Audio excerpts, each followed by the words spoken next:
ಬೆಸೆಂಟರ ಒಂದು ವಿಚಾರಧಾರೆಗಳು.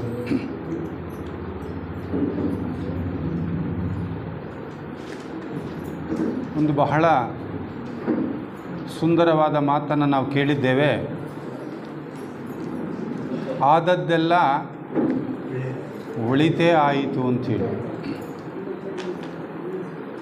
ಬೆಸೆಂಟರ ಜೀವನವನ್ನು ನಾವು ನೋಡುವಾಗ ಬಹುಶಃ ಬೆಸೆಂಟ್ ಅವರ ಒಂದು ಸಾಂಸಾರಿಕ ಜೀವನ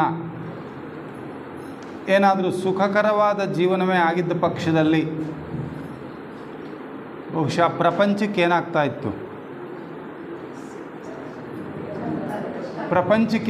ಇತ್ತು, ತುಂಬಲಾರದ ಒಂದು ನಷ್ಟ ಆಗ್ತಾ ಇತ್ತೇನೋ. ಅವರ ವೈಯಕ್ತಿಕ ಜೀವನ ಎಷ್ಟು ಯಾತನೆಗಳಿಂದ ಕೂಡಿತೋ ಅಷ್ಟೇ ಅವರಿಂದ ಪ್ರಪಂಚಕ್ಕೆ ಒಂದು ಮಹತ್ ಕಾರ್ಯ ನಡೆಯಿತು. ಕೇವಲ ತನ್ನ ಗಂಡನಿಗೆ ಹೆಂಡತಿಯಾಗಿ, ತನ್ನಿಬ್ಬರು ಮಕ್ಕಳಿಗೆ ತಾಯಿಯಾಗಿ ಅವರ ಜೀವನ ಬಹಳ ಮಿತವಾದ ಕ್ಷೇತ್ರಕ್ಕೆ ಸೀಮಿತವಾಗಿಬಿಡ್ತಾ ಇತ್ತು. ಆದರೆ ಅವರ ಆ ವೈಯಕ್ತಿಕ ಜೀವನದ ಕಷ್ಟಗಳು ಅವರನ್ನು ಇಡೀ ವಿಶ್ವಕ್ಕೆ ತಾಯಿಯ ಸ್ಥಾನವನ್ನು ತಂದುಕೊಟ್ಟಿದೆ ಅಂತಾದರೆ ಬಹುಶಃ ಅದು ಸಾರ್ಥಕವಾದ ಜೀವನ. ಅವರು ಬರೀತಾರೆ ಒಂದು ಕಡೆ, ಏಕಕಾಲದಲ್ಲಿ 10 ಜನ ಮಹಾಪುರುಷರು ಮಾಡಬಹುದಾದ ಕಾರ್ಯವನ್ನು ಒಬ್ಬಳೇ ಮಹಿಳೆ ತನ್ನ ಜೀವಿತಾವಧಿಯಲ್ಲಿ ಮಾಡಿರುವ ಉದಾಹರಣೆಗಳೇನಾದರೂ ಇದ್ದರೆ ಅದು ಬೆಸೆಂಟಮ್ನವರು ಅಂತ ಹೇಳ್ತಾರೆ. ಅಂತಹ ಮಹತ್ ಕಾರ್ಯವನ್ನು ಮಾಡಿರ್ತಕ್ಕಂತಹ ಒಬ್ಬ ಮಹಾನ್ ಸಾಧಕಿಯ ಒಂದು ಜನ್ಮದಿನದಂದು ನಾವು ಸೇರಿದ್ದೇವೆ. ಕನಿಷ್ಠ ಅವರಿಟ್ಟಂತಹ ಹೆಜ್ಜೆಯಲ್ಲಿ ನಮ್ಮ ಒಂದು ಸಣ್ಣ ಹೆಜ್ಜೆಯನ್ನು ಇಡುವ ಪ್ರಯತ್ನವನ್ನು ನಾವು ಮಾಡಿದ್ದಾದರೆ ನಿಜವಾಗಲೂ ಜೀವನ ಸಾರ್ಥಕ ಅಂತ ಹೇಳ್ತಾ, ಇದುವರೆಗೂ ಕೂಡ ಅವರ ವಿಷಯವನ್ನು ಪ್ರಸ್ತಾಪ ಮಾಡಿದಂತಹ ಭುವನೇಶ್ವರಿ ಅವರಿಗೆ ಧನ್ಯವಾದಗಳು. ಈಗ ಮುಂದಿನ ಒಂದು ಉಪನ್ಯಾಸ ಉನ್ನತ ಜೀವನದ ನಿಯಮಗಳು. ಇದು ಸ್ವತಃ ಬೆಸೆಂಟಮ್ನವರೇ ನಿರ್ವಹಣೆ ಮಾಡಿದಂತಹ 3 ಉಪನ್ಯಾಸಗಳ ಒಂದು ಮಾಲಿಕೆ. ಆ 3 ಉಪನ್ಯಾಸಗಳ ಒಂದು ಸಾರವೇ ಈ ದಿನದ ನನ್ನ ಉಪನ್ಯಾಸದ ವಸ್ತು ವಿಷಯ. 3 ಪದಗಳನ್ನು ನಾವಲ್ಲಿ ನೋಡ್ತಾ ಇದ್ದೇವೆ. ಉನ್ನತ ಜೀವನ ನಿಯಮ. 3 ಪದಗಳಿದೆ ಇಲ್ಲಿ. ಉನ್ನತ ಜೀವನ ನಿಯಮ. ಈ ಜೀವನ ಅಂತಕ್ಕಂಥದ್ದು ಕಾಮನ್ ಫ್ಯಾಕ್ಟರ್. ಖನಿಜ ವರ್ಗದಿಂದ ಮೊದಲುಗೊಂಡು ಮನುಷ್ಯನವರೆಗೆ ನಾವೆಲ್ಲ ಜೀವನವನ್ನು ಮಾಡ್ತಾನೇ ಇದ್ದೇವೆ. ಒಂದು ಖನಿಜವೂ ಕೂಡ ಜೀವಿಸ್ತಾ ಇದೆ, ಒಂದು ಸಸ್ಯವೂ ಜೀವಿಸ್ತಾ ಇದೆ, ಮನುಷ್ಯನೂ ಪ್ರಾಣಿನೂ ಜೀವಿಸ್ತಾ ಇದೆ, ಒಬ್ಬ ಮನುಷ್ಯನೂ ಕೂಡ ಜೀವನ ಮಾಡ್ತಾ ಇದ್ದಾನೆ. ಆದರೆ ಈ ಮೊದಲ ಮತ್ತು ಕೊನೆ 2 ಶಬ್ದಗಳಿದ್ದಾವಲ್ಲ, ಮೊದಲನೇ ಶಬ್ದ ಉನ್ನತ, ಕೊನೆ ಶಬ್ದ ನಿಯಮ. ಈ ಉನ್ನತ ಮತ್ತು ಈ ನಿಯಮ ಅಂತಕ್ಕಂಥದ್ದು ಯಾವ ಒಂದು ಜೀವವರ್ಗಕ್ಕೆ ಮಾತ್ರ ಸೀಮಿತ ಆಗಿದೆ? ಈಗ ಥಿಯೋಸಫಿ ಪ್ರಕಾರ ಖನಿಜ, ಸಸ್ಯ, ಪ್ರಾಣಿ, ಮಾನವ ವರ್ಗ, ಈ ಕೆಳಗಿನ ಲೋಕಕ್ಕೆ ಸಂಬಂಧಪಟ್ಟಂತೆ 4 ಜೀವವರ್ಗಗಳು ಇದೆ. ಈ ಉನ್ನತ ಮತ್ತು ನಿಯಮಗಳು ಅನ್ನುವಂಥ ವಿಚಾರ ಇದೆಯಲ್ಲ, ಇದು ಈ 4 ಜೀವವರ್ಗಗಳಲ್ಲಿ ಕೇವಲ ಯಾವ ಜೀವವರ್ಗಕ್ಕೆ ಮಾತ್ರ ಸಂಬಂಧಪಡುತ್ತೆ? ಮಾನವ ವರ್ಗಕ್ಕೆ. ಯಾಕೆಂದರೆ ಯಾವುದೇ ಖನಿಜಕ್ಕಾಗಲಿ, ಸಸ್ಯಕ್ಕಾಗಲಿ, ಪ್ರಾಣಿಗಾಗಲಿ ನಾನು ಉನ್ನತ ಜೀವನವನ್ನು ಮಾಡಬೇಕು, ನೇಮಬದ್ಧವಾಗಿ ಜೀವನ ಮಾಡಬೇಕು ಅನ್ನುವಂತಹ ಯಾವ ವಿವೇಚನಾ ಶಕ್ತಿ ಆದರೂ ಕೂಡ ಅವುಗಳಿಗಿದೆಯಾ? ಇಲ್ಲ. ಈ ವಿವೇಚನಾ ಶಕ್ತಿ ಇರತಕ್ಕಂಥದ್ದು ಕೇವಲ ಮಾನವ ವರ್ಗಕ್ಕೆ ಮಾತ್ರವೇ. ಅದರಿಂದ ಇಂತಹ ಒಂದು ವಿಶೇಷ ಸವಲತ್ತನ್ನು ಪಡೆದುಕೊಂಡಿರುವಂತಹ ನಾವು ಮನುಷ್ಯರು ನಮ್ಮ ಜೀವನ ಹೇಗಿರಬೇಕು ಅನ್ನೋದನ್ನು ಮೊದಲನೇ ಶಬ್ದ ಹೇಳ್ತಾ ಇದೆ. ಹೇಗಿರಬೇಕು ಜೀವನ? ಉನ್ನತವಾಗಿರಬೇಕು. ಉನ್ನತವಾಗಿರಬೇಕು ಅನ್ನೋದಾದರೆ ಹೇಗಿರಬೇಕು ಅನ್ನೋದನ್ನು ಕೊನೆಯ ಶಬ್ದ ಹೇಳ್ತಾ ಇದೆ. ಹೇಗಿರಬೇಕು? ನಿಯಮಬದ್ಧವಾಗಿರಬೇಕು. ನಿಯಮಗಳ ಬೆಳಕಿನಲ್ಲಿ ನಾವು ಜೀವನವನ್ನು ಮಾಡಿದ್ರೆ ಅದು ಎಂಥ ಜೀವನ ಆಗುತ್ತೆ? ಉನ್ನತ ಜೀವನ ಆಗುತ್ತೆ. ಉನ್ನತ ಜೀವನ ನಮ್ದು ಆಗಬೇಕು ಅನ್ನೋದು ನಮಗೆ ಅರಿವಿದ್ದರೆ ಅದು ನಿಯಮಗಳ ಬೆಳಕಿನಲ್ಲಿ ನಡೀಬೇಕಾಗ್ತದೆ. ನಿಯಮಬದ್ಧವಾದಂಥ ಜೀವನ ನಮ್ಮದಾಗಬೇಕಾಗುತ್ತೆ. ಹಾಗಿದ್ರೆ ಮಾತ್ರ ಅದು ಉನ್ನತವಾದಂಥ ಜೀವನ ಆಗುತ್ತೆ. ಈ ಹಿನ್ನೆಲೆಯಲ್ಲಿ ಬೆಸೆಂಟಮ್ನವರು ನಮಗೆ 3 ಮುಖ್ಯ ನಿಯಮಗಳನ್ನು ಕೊಡುವ ಪ್ರಯತ್ನ ಮಾಡಿದ್ದಾರೆ ಈ ಒಂದು ಉಪನ್ಯಾಸ ಮಾಲಿಕೆಯಲ್ಲಿ. ಅವರು ಅಡಿಯಾರ್ನ ಕನ್ವೆನ್ಷನ್ನಲ್ಲಿ 3 ಭಾಗವಾಗಿ ಈ ಉಪನ್ಯಾಸವನ್ನು ಮಾಡಿದ್ದಾರೆ. ಆ 3 ನಿಯಮಗಳು ಯಾವುದು ಅಂತ ನಾವು ನೋಡಿದರೆ, ವಿಶಾಲ ಪ್ರಜ್ಞೆಯ ನಿಯಮ, the law of larger consciousness.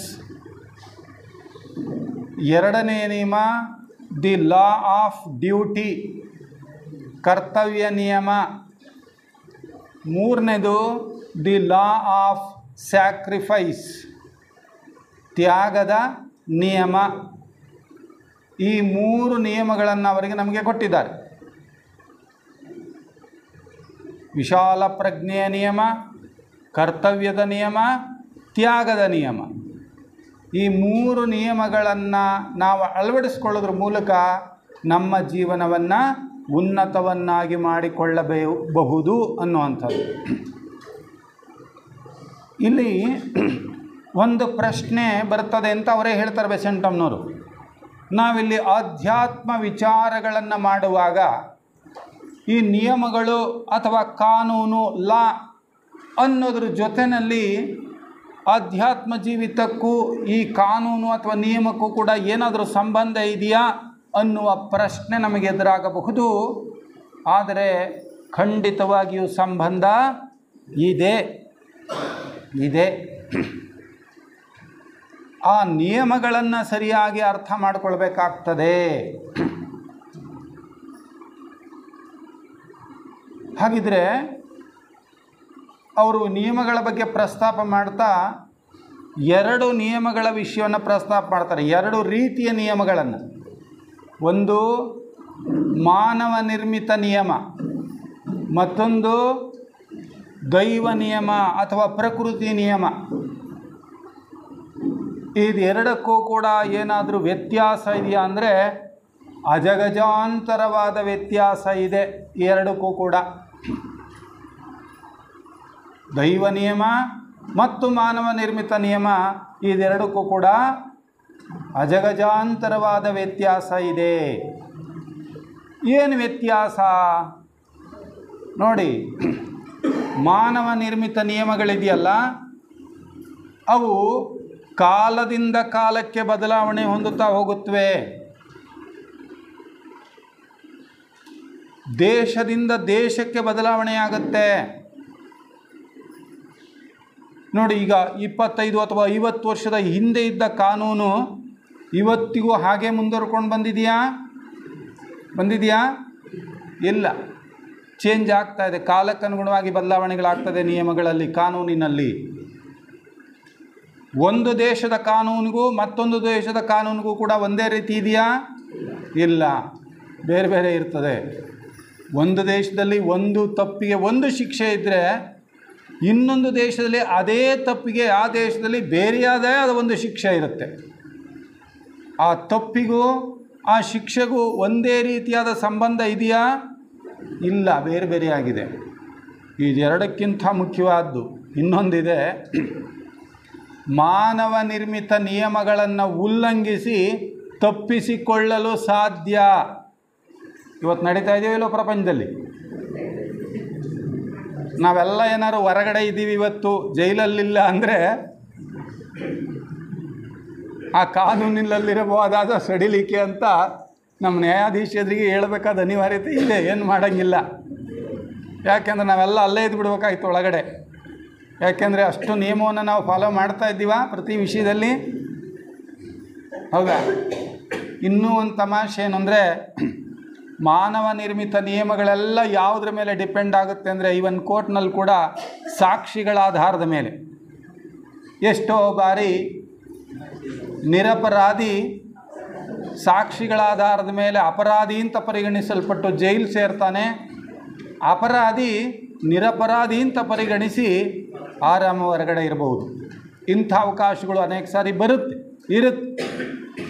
ಇದು ಮಾನವ ನಿರ್ಮಿತ ನಿಯಮದ ಒಂದು ರೂಪುರೇಷೆ, ಅದರ ಒಂದು ಲಕ್ಷಣ. ಆದರೆ ದೈವ ನಿಯಮಗಳ ವಿಷಯವನ್ನು ನಾವು ಕುರಿತು ಮಾತನಾಡಲಿಕ್ಕೆ ಹೋದರೆ ಅದು ಕಾಲದಿಂದ ಕಾಲಕ್ಕೆ ಚೇಂಜ್ ಆಗುತ್ತಾ? ಖಂಡಿತ ಇಲ್ಲ. ಸ್ಥಳದಿಂದ ಸ್ಥಳಕ್ಕೆ ಬದಲಾವಣೆ ಆಗುತ್ತಾ? ಖಂಡಿತ ಇಲ್ಲ. ಪ್ರಕೃತಿ ನಿಯಮಗಳನ್ನು ನಾವು ಉಲ್ಲಂಘನೆ ಮಾಡಿ ತಪ್ಪಿಸ್ಕೊಳ್ಳಿಕ್ಕೆ ಸಾಧ್ಯವಾ? ಖಂಡಿತ ಇಲ್ಲ. ಪ್ರಕೃತಿ ಮಾತೆ ಅನುಲ್ಲಂಘನೀಯಳು. ಪ್ರಕೃತಿ ನಿಯಮಗಳನ್ನು ಉಲ್ಲಂಘಿಸಿ ನಾನು ತಪ್ಪಿಸ್ಕೊಳ್ತೀನಿ ಅಂತ ಅನ್ನೋದಕ್ಕೆ ಸಾಧ್ಯವೇ ಇಲ್ಲ.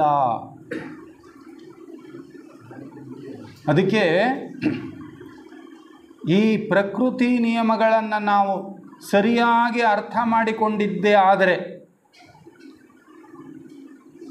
ಯಾವ ನಿಯಮಗಳ ಬಗ್ಗೆ ನಮಗೆ ಅರಿವಿಲ್ಲದೆ ಇದ್ದಾಗ ನಾವು ಆ ಪ್ರಕೃತಿಗೆ ಗುಲಾಮರಾಗಿರಬೇಕಾಗ್ತದೆಯೋ, ಅದೇ ಪ್ರಕೃತಿ ನಿಯಮಗಳನ್ನು ನಾವು ಸರಿಯಾಗಿ ಅರ್ಥ ಮಾಡಿಕೊಂಡಿದ್ದಾದರೆ ಆ ನಿಯಮಗಳೇ ನಮಗೆ ಗುಲಾಮರ ರೀತಿಯಲ್ಲಿ ನಮ್ಮ ಕೆಲಸವನ್ನು ನಾವು ಮಾಡಿಕೊಡುತ್ತವೆ ಅಂತ ಹೇಳ್ತಾರೆ.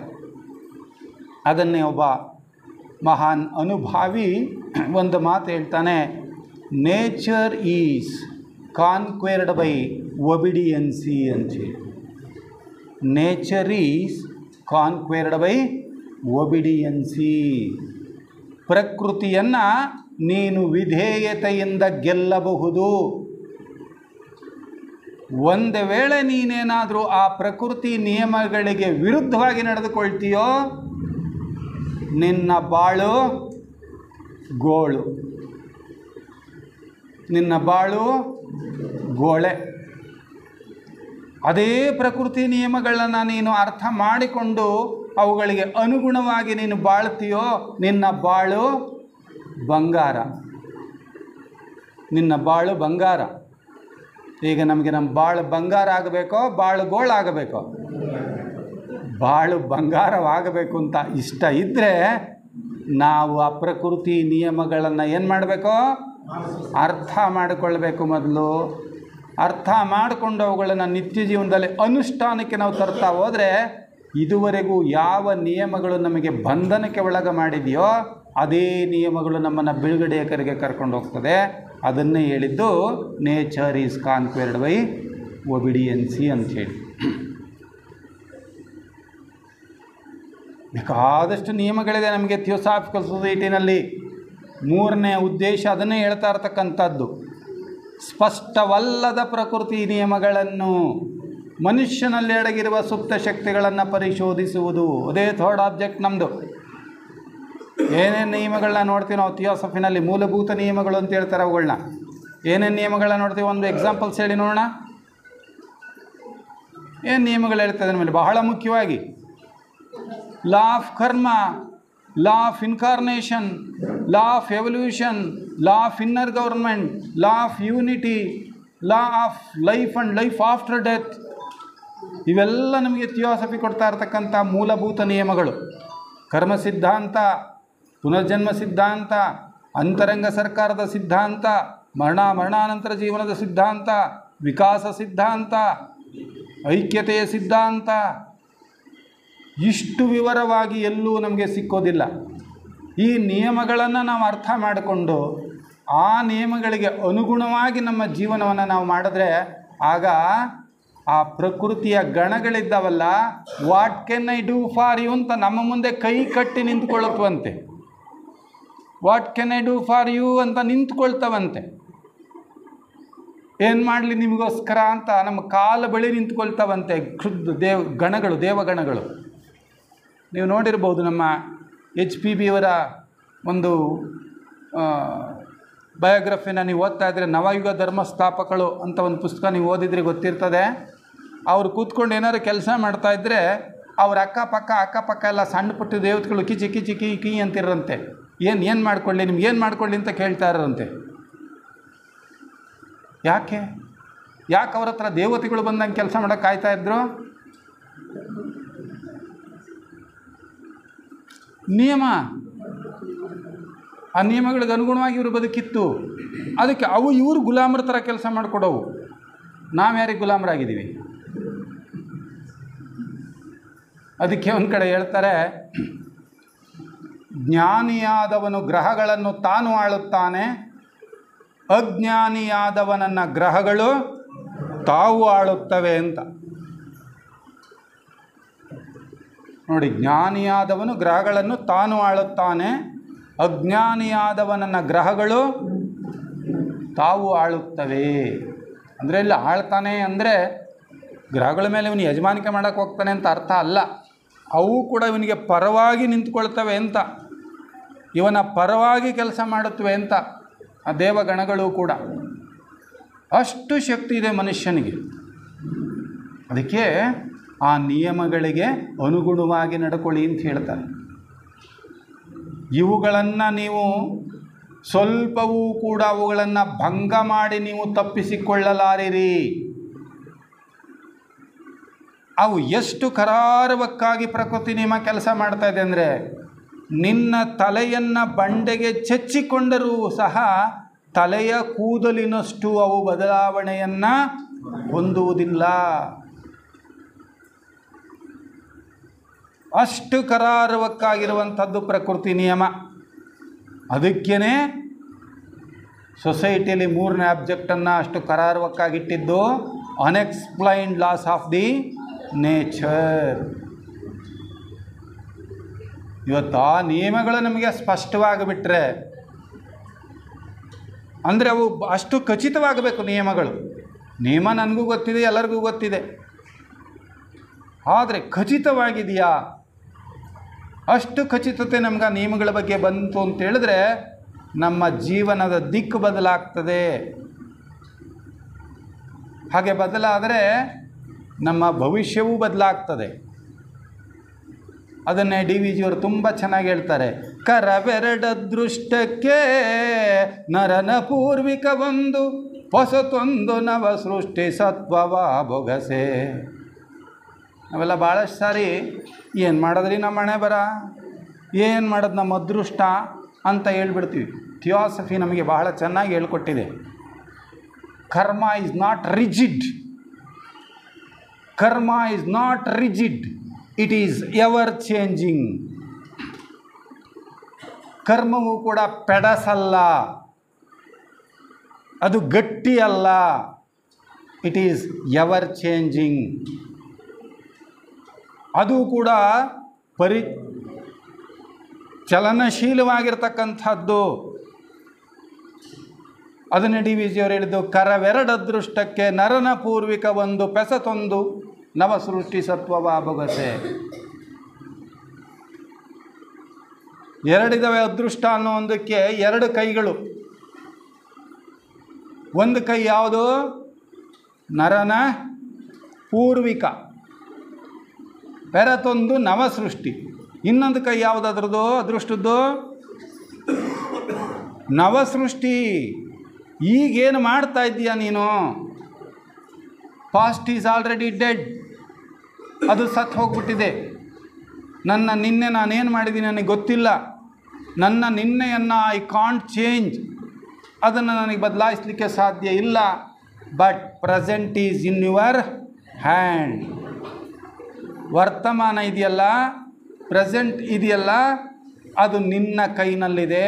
ಆ ನಿನ್ನ ಕೈನಲ್ಲಿರುವುದನ್ನು ನೀನು ಸಮರ್ಥವಾಗಿ ಬೆಳೆಸಿಕೊಂಡ್ರೆ ಅದು ನಿನ್ನ ಅದೃಷ್ಟದ ಎರಡನೇ ಕೈ.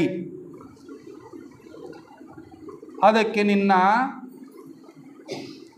ಭೂತ ಕರ್ಮಗಳನ್ನು ದಮನ ಮಾಡುವಷ್ಟು ಶಕ್ತಿನೂ ಕೂಡ ಅದಕ್ಕಿದೆ. ಅದನ್ನೇ ಗೀತೆಯಲ್ಲಿ ಕೃಷ್ಣ ಭಗವಂತ ಕೂಡ ಹೇಳಿದ್ದು, ಜ್ಞಾನಾಗ್ನಿ ದಗ್ಧ ಕರ್ಮಾಣಿ, ಜ್ಞಾನಾಗ್ನಿ ದಗ್ಧ ಕರ್ಮಾಣಿ.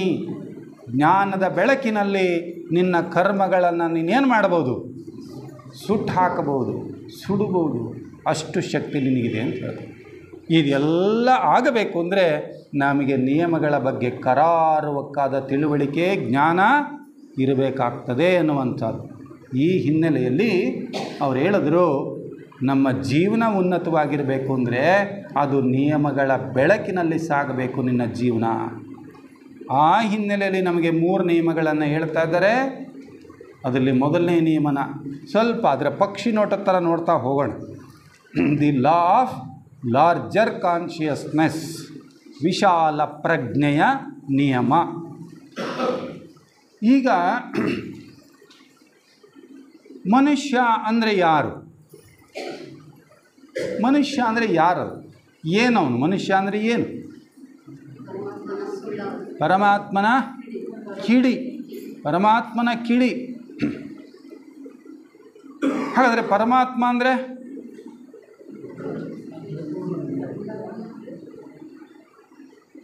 ಒಂದು ಹೋಲಿಕೆಯ ದೃಷ್ಟಿಯಲ್ಲಿ ಮಾತನಾಡೋದಾದರೆ ಅವನೊಂದು ಮಹಾಜ್ವಾಲೆ ಅಂತ ನಾವು ಅಂದುಕೊಳ್ಳೋದಾದರೆ, ನಾನು ಮನುಷ್ಯ ಅಂದ್ರೇನಪ್ಪ ಅಂತೇಳಿದ್ರೆ ಆ ಮಹಾಜ್ವಾಲೆಯ ಒಂದು ಕಿಡಿ ನಾನು.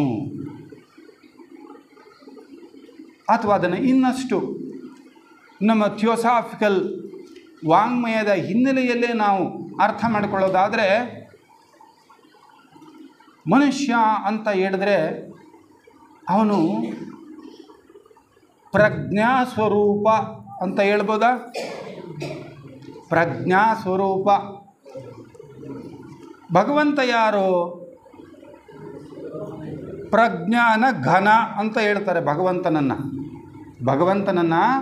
ಪ್ರಜ್ಞಾನ ಘನ. ಹಾಗಾದರೆ ಭಗವಂತ ಪ್ರಜ್ಞಾನ ಘನ ಆದರೆ ಮಾನವರಾದ ನಾವೇನು? ಪ್ರಜ್ಞಾನಾಂಶು. ನೋಡಿ ಎಷ್ಟು ಚೆನ್ನಾಗಿದೆ ಅದು ಟರ್ಮ್. ಥಿಯಾಸಫಿನಲ್ಲಿ ಮನುಷ್ಯನ ಮೂಲ ಸ್ವರೂಪಕ್ಕೆ ಹೋದರೆ ನಮ್ಮನ್ನು ಏನು ಕರೀತಾರೆ? ಪ್ರಜ್ಞಾನಾಂಶು, ಮಾನೆಡ್. ಪ್ರಜ್ಞಾನಾಂಶು, ಮಾನೆಡ್ ಅಂತೇಳಿ ನಮ್ಮನ್ನು ಕರೀತಾರೆ. ಭಗವಂತ ಅಂದರೆ ಪ್ರಜ್ಞಾನ ಘನ. ಪ್ರಜ್ಞಾನ ಘನದ ಅಂಶವೇ ಆದ ನಾನು ಅಂದರೆ ಮನುಷ್ಯ ಪ್ರಜ್ಞಾನಾಂಶು, ಮಾನೆಡ್ ಅಂತೇಳಿ ಕರೀತೇವೆ. ಹಾಗಿದ್ರೆ ಪ್ರಜ್ಞಾನ ಘನದ ಒಂದು ಭಾಗವೇ ಆದ ನಾನು ಇವತ್ತು ಪ್ರಜ್ಞೆಯ ಮಟ್ಟದಲ್ಲಿ ನಾನು ನನ್ನನ್ನು ನೋಡಿಕೊಳ್ಳೋದಾದರೆ, ಇವತ್ತು ನಮ್ಮ ಪ್ರಜ್ಞೆ ಎಷ್ಟರ ಮಟ್ಟಿಗೆ ಸೀಮಿತವಾಗಿದೆ? ಎಷ್ಟರ ಮಟ್ಟಿಗೆ ಸೀಮಿತವಾಗಿದೆ?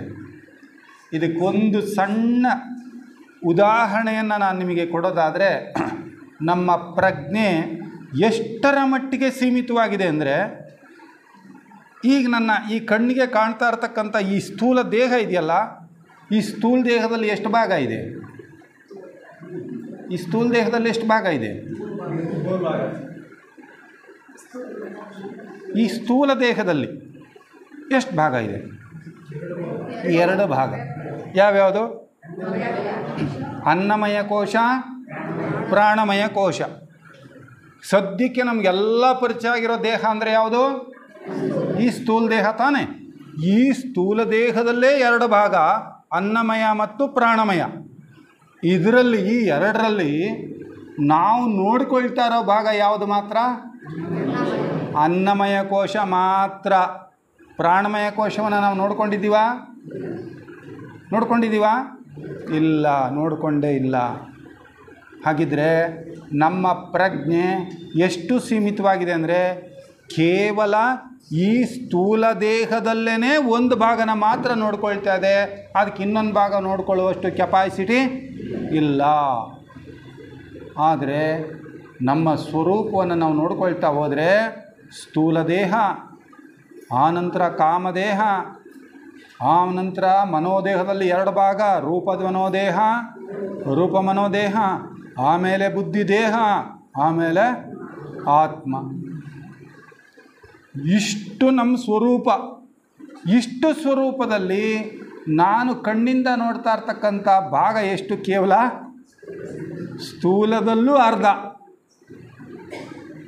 ಸ್ಥೂಲದಲ್ಲೇ ಅರ್ಧ. ಅಲ್ಲಿಗೆ ನಾವಿನ್ನು ಎಟಕಿಸಿಕೊಳ್ಳಬೇಕಾದ ಅಂತಹ ನಮ್ಮ ಸ್ವರೂಪದಲ್ಲಿ ಎಷ್ಟು ಭಾಗ ಇದೆ ಸ್ವಲ್ಪ ಯೋಚನೆ ಮಾಡಿ. ಆದರೆ ಹಾಗಂತ ನಾವು ಸುಮ್ಮನೆ ಇರಬೇಕಾಗಿದೆಯಾ? ಅಷ್ಟೇನಾ ನಮ್ಮ ಶಕ್ತಿ? ಖಂಡಿತ ಅಷ್ಟೇ ಅಲ್ಲ. ಈ ಪ್ರಜ್ಞೆ ಎಷ್ಟು ವಿಶಾಲ ಅಂತ ಹೇಳಿದ್ರೆ ಅದಕ್ಕೆ ಒಂದು ಉಪಮಾನವನ್ನು ನಾವು ಕೊಡೋದಾದರೆ, ಈ ವಿಶ್ವ ಎಷ್ಟು ವಿಶಾಲವೋ, ಈ ವಿಶ್ವ ಎಷ್ಟು ವಿಶಾಲವೋ ನಮ್ಮ ಪ್ರಜ್ಞೆಯ ವಿಶಾಲವೂ ಕೂಡ ಅಷ್ಟೇ. ಆದರೆ ನಮ್ಮ ಈ ಕೇವಲ ಇಂದ್ರಿಯ ಒಂದು ಮಿತಿಯಲ್ಲೇ ನಾವು ಬದುಕ್ತಾ ಇರೋದ್ರಿಂದ, ಇಂದ್ರಿಯಗಳ ಮಿತಿನಲ್ಲೇ ಬದುಕ್ತಾ ಇರೋದ್ರಿಂದ ಆ ವಿಶಾಲವಾದ ಪ್ರಜ್ಞೆಗೆ ನಾವು ಅತ್ಯಂತ ಒಂದು ಸಣ್ಣದಾದ ಎಲ್ಲೆ ಕಟ್ಟನ್ನು ಹಾಕ್ಕೊಂಡಿದ್ದೀವಿ. ಸೊ ಅಧ್ಯಾತ್ಮ ಜೀವಿತ ಅಂದರೆ ಇಂತಹ ಒಂದು ಸಣ್ಣ ಎಲ್ಲೆ ಕಟ್ಟಿನಿಂದ ನಮ್ಮ ಪ್ರಜ್ಞೆಯನ್ನು ವಿಸ್ತಾರ ಮಾಡ್ತಾ ಮಾಡ್ತಾ ಮಾಡ್ತಾ ಮಾಡ್ತಾ ಎಷ್ಟರವರೆಗೆ ವಿಸ್ತಾರ ಮಾಡಿಕೊಳ್ಳಬಹುದು? ನಮ್ಮ ಪ್ರಜ್ಞೆಯನ್ನು ಎಷ್ಟರವರೆಗೆ ಮಾಡಬಹುದು? ಈ ವಿಶ್ವ ಎಷ್ಟು ವಿಶಾಲವೋ ಅಷ್ಟರವರೆಗೆ ನಮ್ಮ ಪ್ರಜ್ಞೆಯನ್ನು ವಿಕಾಸ ಮಾಡಬಹುದಾದ ಎಲ್ಲ ಸಾಧ್ಯತೆಗಳು ನಮಗೆ ಇದೆ. ಅಷ್ಟು ಇದ್ದಾಗ್ಯೂ ಕೇವಲ ನಾವು ಒಂದು ಹುಳುವಿನ ರೀತಿಯಲ್ಲಿ ತನ್ನ ಗೂಡಿನೊಳಗೆ ಇದೇ ಪ್ರಪಂಚ ಅಂತ ಹೇಗೆ ಒಂದು ಸಣ್ಣ ಕ್ರಿಮಿ ವಾಸ ಮಾಡ್ತಾ ಇದೆಯೋ ಹಾಗೆ ನಾವು ಈ ಇಂದ್ರಿಯ ಜನ್ಯವಾದಂತಹ ಈ ಕೇವಲ ಈ ದೇಹ ಭಾವ ಮನಸ್ಸಿನ ಪರಿಮಿತಿಯಲ್ಲಿ ಸಿಗಾಕೊಂಡು ವಿಲ ವಿಲ ವಿಲ ವಿಲ ಒದ್ದಾಡ್ತಾ ಇದ್ದೀವಿ. ಅದರಾಚೆಯೂ ಪ್ರಪಂಚ ಇದೆ, ಅದರಾಚೆಯೂ ಬದುಕಿದೆ ಅನ್ನುವಂಥ ಅರಿವು ನಮಗಿಲ್ಲ. ಅದಕ್ಕೆ ಬೆಸೆಂಟಮ್ನವ್ರು ಹೇಳ್ತಾರೆ, ನಿಮ್ಮ ಪ್ರಜ್ಞೆಯನ್ನು ವಿಶಾಲ ಮಾಡಿಕೊಳ್ಳಬೇಕು, ವಿಶಾಲವಾಗಬೇಕು.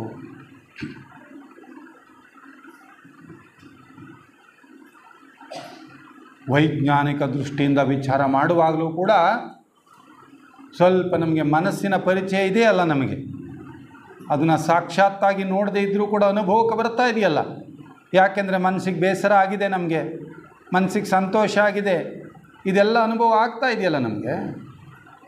ಈ ಮನಸ್ಸಿನ ಪ್ರಜ್ಞಾ ಮಟ್ಟಗಳನ್ನು ಕೂಡ ಹೇಳ್ತಾ 3 ಮಟ್ಟಗಳನ್ನು ಹೇಳ್ತಾರೆ. ಇವತ್ತು ನಮ್ಮನ್ನೊಂದು ಮನಃಶಾಸ್ತ್ರವೂ ಕೂಡ ಇದನ್ನು ನಮಗೆ ಹೇಳೋ ಹಂತಕ್ಕೆ ಬಂದಿದೆ. ಏನೇನಿದೆ ನಮ್ಮ ಪ್ರಜ್ಞಾ ಮಟ್ಟ? ಜಾಗ್ರತ್, ಸ್ವಪ್ನ, ಸುಷುಪ್ತಿ ಅಂತ ಒಂದು ರೀತಿಯಲ್ಲಿ ಹೇಳ್ಬೋದು. ಇನ್ನೊಂದು ರೀತಿಯಲ್ಲಿ ನಮ್ಮ ಪ್ರಜ್ಞೆ ಮಟ್ಟವನ್ನು ನಾವು ಅಳೆಯೋದಾದರೆ ಕಾನ್ಷಿಯಸ್, ಅನ್ಕಾನ್ಷಿಯಸ್ ಆ್ಯಂಡ್ ಸಬ್ಕಾನ್ಷಿಯಸ್. ಎಚ್ಚೆತ್ತ ಪ್ರಜ್ಞೆ, ಸುಪ್ತ ಪ್ರಜ್ಞೆ, ಅರೆಸುಪ್ತ ಪ್ರಜ್ಞೆ. ನಾವು ಈ 3 ಮಟ್ಟಗಳಲ್ಲಿ ಕೆಲಸ ಮಾಡ್ತಾ ಇದ್ದೇವೆ. ನಮ್ಮ ಪ್ರಜ್ಞೆ ಈ 3 ಮಟ್ಟಗಳಲ್ಲಿ ಕೆಲಸ ಮಾಡ್ತಾ ಇದೆ. ಎಚ್ಚೆತ್ತ ಪ್ರಜ್ಞೆ, ಕಾನ್ಷಿಯಸ್ ಮೈಂಡ್. ಈಗೆಲ್ಲ ನಾವು ಕಾನ್ಷಿಯಸ್ ಮೈಂಡಲ್ಲಿದ್ದೀವಿ, ಎಚ್ಚೆತ್ತ ಪ್ರಜ್ಞೆಯಲ್ಲಿ ನಾವಿದ್ದೇವೆ. Unconscious mind.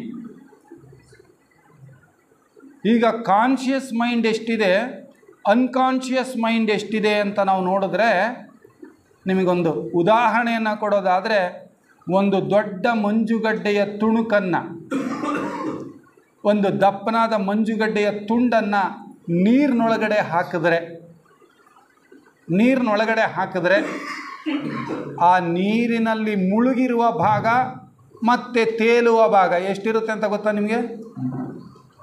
ಮುಳುಗಿರೋ ಭಾಗ ಜಾಸ್ತಿನೋ ಕಡಿಮೆನೋ? ಮುಳುಗಿರುವ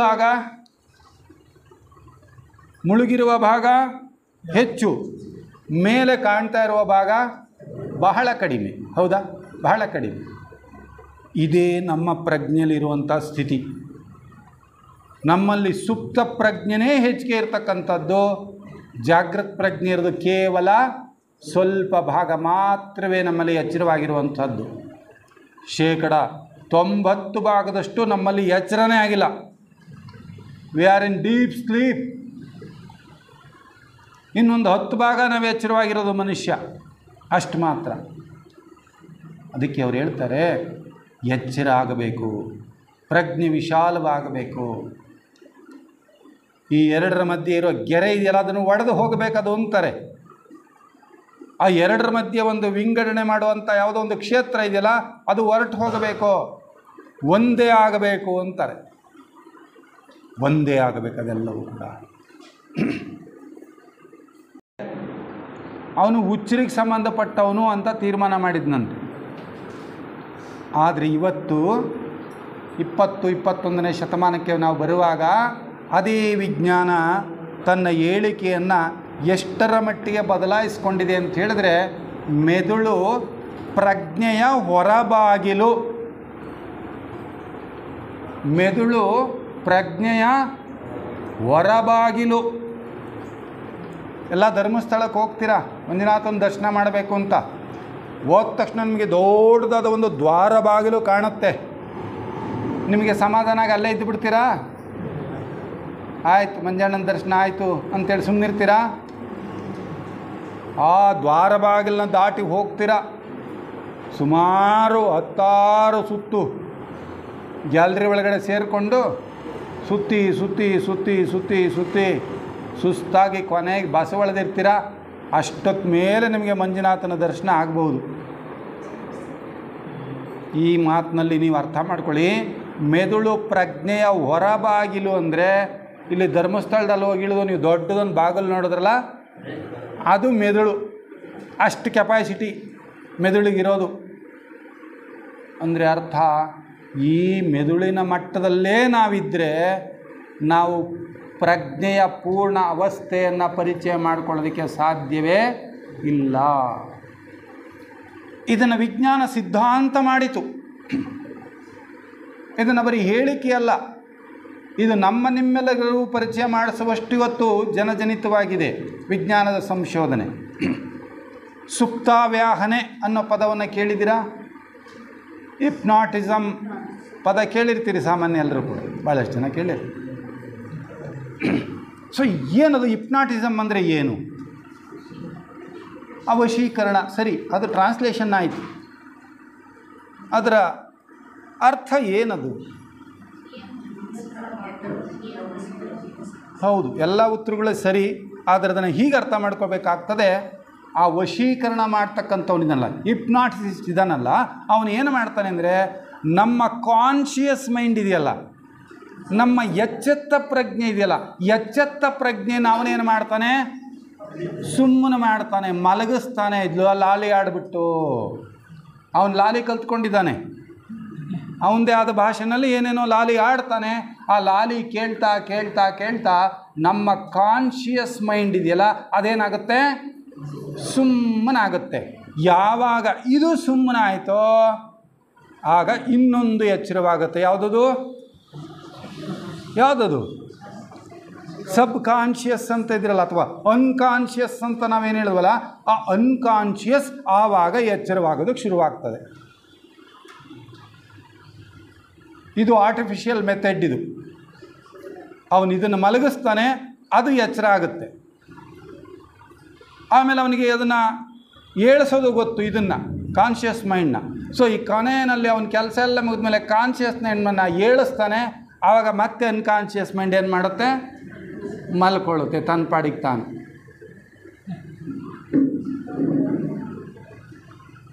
ಇಲ್ಲಿ ಒಂದು ಸಣ್ಣ ಎಕ್ಸಾಂಪಲ್ ನಿಮಗೆ ಕೊಡಬೇಕು ಅಂದರೆ, ಒಬ್ಬ ನಿರಕ್ಷರ ಕುಕ್ಷಿಯಾದಂತಹ ಒಬ್ಬ ರೈತ ಮಹಿಳೆ, ಆ ರೈತ ಮಹಿಳೆಯನ್ನು ಎಕ್ಸ್ಪೆರಿಮೆಂಟ್ಗೆ ಬಳಸ್ಕೋತಾರೆ, ಸಂಶೋಧನೆಗೆ ಬಳಸ್ಕೋತಾರೆ. ಆ ನಿರಕ್ಷರ ಕುಕ್ಷಿಯಾದ ರೈತ ಮಹಿಳೆಯನ್ನು ಸುಪ್ತಾವ್ಯಾಹನೆಗೆ ಕರೆದುಕೊಂಡು ಹೋಗ್ತಾರೆ. ಸುಪ್ತಾವ್ಯಾಹನೆಗೆ ಕರೆದುಕೊಂಡೋಗಿ ಅವಳ ಆ ಎಚ್ಚೆತ್ತ ಪ್ರಜ್ಞೆ ಸಂಪೂರ್ಣವಾಗಿ ಮಲ್ಕೊಂಡು ಬಿಡ್ತದೆ. ಸೊ ಇವಳ ಅನ್ಕಾನ್ಷಿಯಸ್ ಮೈಂಡ್ ಎಚ್ಚರವಾಗ್ತದೆ. ಎಚ್ಚರವಾದ ತಕ್ಷಣ ಅವಳ ಬಾಯಿಂದ ಮಾತು ಶುರುವಾಗುತ್ತೆ. ಆ ಮಾತು ಹೇಗಿರುತ್ತೆ ಅಂತ ಹೇಳಿದ್ರೆ, ನಾನು ನನ್ನ ಎಚ್ಚರ ಪ್ರಜ್ಞೆಯಲ್ಲಿ ನಾನೆಷ್ಟು ಅಸಂಸ್ಕೃತಳು. ಇದನ್ನು ಮಾತಾಡ್ತಾ ಇರೋದು ಯಾರು? ದಟ್ ಸೇಮ್ ಲೇಡಿ, ಬೇರೆ ಹೆಣ್ಣುಮಗಳಲ್ಲ, ಅದೇ ಹೆಣ್ಣುಮಗಳು ಮಾತನಾಡ್ತಾ ಇದ್ದಾಳೆ. ನಾನು ನನ್ನ ಎಚ್ಚೆತ್ತ ಪ್ರಜ್ಞೆಯಲ್ಲಿ ನಾನು ಎಷ್ಟು ಅನಾಗರಿಕಳು, ನಾನು ಎಷ್ಟು ಅಸಂಸ್ಕೃತಳು ಅನ್ನುವ ಪದಗಳನ್ನು ಅವಳು ಬಳಸ್ತಾ ಇದ್ದಾಳಂತೆ. ಇದೆಂಥ ವಿಚಿತ್ರ ನೋಡಿ. ಅಂದರೆ ಈ ಪ್ರಜ್ಞೆಯ ಅವಸ್ಥೆಗಳು ಹೆಂಗಿದೆ ಅಂತ ಹೇಳಿದ್ರೆ, ಈ ಎಚ್ಚರ ಪ್ರಜ್ಞೆ ಇದೆಯಲ್ಲ, ಇದಕ್ಕೆ ಈ ಎಚ್ಚರ ಪ್ರಜ್ಞೆಗೆ ಆ ಎಚ್ಚರವಿಲ್ಲದ ಪ್ರಜ್ಞೆಯನ್ನು ನೋಡುವ ಸಾಮರ್ಥ್ಯ ಅದಕ್ಕಿಲ್ಲ. ಆದರೆ ಆ ಎಚ್ಚರವಿಲ್ಲದ ಪ್ರಜ್ಞೆ ಇದೆಯಲ್ಲ, ಅದಕ್ಕೆ ಈ ಎಚ್ಚರವಾಗಿರುವ ಪ್ರಜ್ಞೆಯನ್ನು ನೋಡುವ ಎಲ್ಲ ಸಾಮರ್ಥ್ಯವೂ ಅದಕ್ಕಿದೆ. ಹಾಗಾಗಿ ಯಾವಾಗ ಇದನ್ನು ಅವನು ಮಲಗಿಸಿದ್ನೋ, ಎಚ್ಚೆತ್ತ ಪ್ರಜ್ಞೆಯನ್ನು ಯಾವಾಗ ಮಲಗಿಸಿದ್ನೋ, ಆ ಎಚ್ಚರವಿಲ್ಲದ ಪ್ರಜ್ಞೆ ಎಚ್ಚರವಾಯಿತು. ಆಗ ಆ ಎಚ್ಚೆತ್ತ ಪ್ರಜ್ಞೆ ಇದೆಯಲ್ಲ, ಅದು ಎಷ್ಟು ಕೆಳಮಟ್ಟದಲ್ಲಿದೆಯಲ್ಲ ಅಂತ ಅದೇ ಮಹಿಳೆ ತಾನೇ ಹೇಳ್ಕೊಳ್ತಾಳಂತೆ. ಬಹುಶಃ ನನ್ನ ನೇರ ಅನುಭವಕ್ಕೆ ಬಂದಿರುವಂಥ ಒಂದು ಕಾರ್ಯಕ್ರಮ ನಡೀತು. ಆ ಕಾರ್ಯಕ್ರಮದಲ್ಲಿ ಕೂಡ ನಾನು ಭಾಗವಹಿಸಿದ್ದೆ. ನನ್ನ ವಿದ್ಯಾರ್ಥಿಗಳನ್ನು ನಾನು ಕರೆದುಕೊಂಡು ಹೋದೆ. ಈತ ಒಬ್ಬ ಹಿಪ್ನಾಟಿಸಿಸ್ಟ್ ಬಂದಿದ್ದ. ಅವನ ಒಂದು ಕಾರ್ಯಾಗಾರಕ್ಕೆ ಕರೆದುಕೊಂಡು ಹೋದಾಗ ಅವನು ಓಪನ್ನಾಗಿ ಮಕ್ಕಳನ್ನ ಇನ್ವೈಟ್ ಮಾಡ್ದ. ನೀವು ಯಾರ್ಯಾರು ನನ್ನ ಸಜೆಷನ್ಸ್ಗೆ ಹೋಗ್ತೀರಾ, ನಿಮ್ಗೆ ಇಷ್ಟ ಇರಲ್ಲ ಹೋಗೊಡಿ ಅಂಥೇಳಿ. ನಮ್ಮ ಕೆಲವು ವಿದ್ಯಾರ್ಥಿಗಳು ಕೂಡ ಅದಕ್ಕೆ ಹೋದಾಗೆ ಅವರು ಕಂಪ್ಲೀಟ್ ಸುಪ್ತಾವ್ಯಾಹನೆಗೆ ಒಳಗಾಗಿಬಿಟ್ರು. ಅವನು ಆ ಎಲ್ಲ ಮಕ್ಕಳನ್ನು ಸ್ಟೇಜ್ ಮೇಲೆ ಕರೆದ. ಆ ಎಲ್ಲ ಮಕ್ಕಳು ಕೂಡ ಹೇಗೆ ಹಸು ಹೋದರೆ ಕರುಗಳು ಹೋಗುತ್ತೋ ಎಲ್ಲ ಹೋಗ್ಬಿಟ್ರು ಸ್ಟೇಜ್ ಮೇಲೆ. ಯಾವತ್ತೂ ಕೂಡ ಶಿಕ್ಷಕರಲ್ಲಿ ನಿಂತು ಒಂದು ಮಾತನಾಡೋದಕ್ಕೂ ಭಯಪಟ್ಟಂಥ ಒಂದು ಹೆಣ್ಣುಮಗು, ನೀನೀಗ ಮಂಜು ಭಾರ್ಗವಿ ತುಂಬ ಚೆನ್ನಾಗಿ ಡ್ಯಾನ್ಸ್ ಮಾಡ್ತೀಯ, ಮಾಡು ಡ್ಯಾನ್ಸ್ ಅಂದರೆ, ನೂರಾರು ಜನ ವಿದ್ಯಾರ್ಥಿಗಳು ಶಿಕ್ಷಕರೆಲ್ಲ ಇರೋ ಒಂದು ಸ್ಟೇಜ್ನಲ್ಲಿ ಚೆನ್ನಾಗಿ ಡ್ಯಾನ್ಸ್ ಮಾಡೋದಕ್ಕೆ ಶುರುವಾದವು. ಖಂಡಿತ ಅವಳಿಗೆ ಡ್ಯಾನ್ಸ್ ಮಾಡೋಕ್ಕೆ ಬರಲ್ಲ, ಅವಳು ಡ್ಯಾನ್ಸ್ ಮಾಡ್ತಾ ಇದ್ದಾಳೆ. ಒಂದಷ್ಟು ಗುಂಡು ಪಿನ್ಗಳನ್ನ ತರಿಸ್ಬಿಟ್ಟು ಈಗ ನಮಗೆ ಇಲ್ಲಿ ಈಗ ತುಂಬ ಹಾಯ್ ಅನ್ನಿಸ್ತಾ ಇದೆ ಅಂಥೇಳಿ ಆ ಗುಂಡು ಪಿನ್ಗಳನ್ನು ಚುಚ್ತಾನೆ. ಆ ಮಕ್ಕಳು ಕಿಮಕ್ ಅಂತ ಇಲ್ಲ, ಆರಾಮಾಗಿದ್ದಾರೆ. ಅವನು ಹೇಳ್ತಾನೆ ಒಂದು ಸಜೆಷನ್, ಈಗ ಇದು ನಿನ್ನ ಕೈಯಲ್ಲ, ಇದು ಕಬ್ಬಿಣದ ಸಲಾಕೆ ಅಂತ ಹೇಳ್ತಾನೆ. ನಮ್ಮನ್ನು ಟೀಚರ್ಸ್ ಕರೆದ, ಬನ್ನಿ ಸಾರ್ ಇಲ್ಲಿ ಅಂತ. ಆ ಮಗುನ ಕೈ ಬಗ್ಸ್ರಿ ಅಂತಾನೆ. ನಾವು ಏನು ಮಾಡಿ ಬಗ್ಸೋಕೆ ಹೋದ್ರೆ ಬಗ್ಗಲ್ಲ, ಮುರ್ಕೋಬೇಕಷ್ಟೇ ಬಿಡಿ ಸರ್, ಬಗ್ಗಲ್ಲ ಅಂದ ಅವನು. ಈ ಕೆಪಾಸಿಟಿ ಎಲ್ಲಿಗೆ ಬಂದು, ಯಾವಾಗ ಹೆಂಗೆ ಬಂತು? ಈ ಶಕ್ತಿ ಎಲ್ಲಿತ್ತು?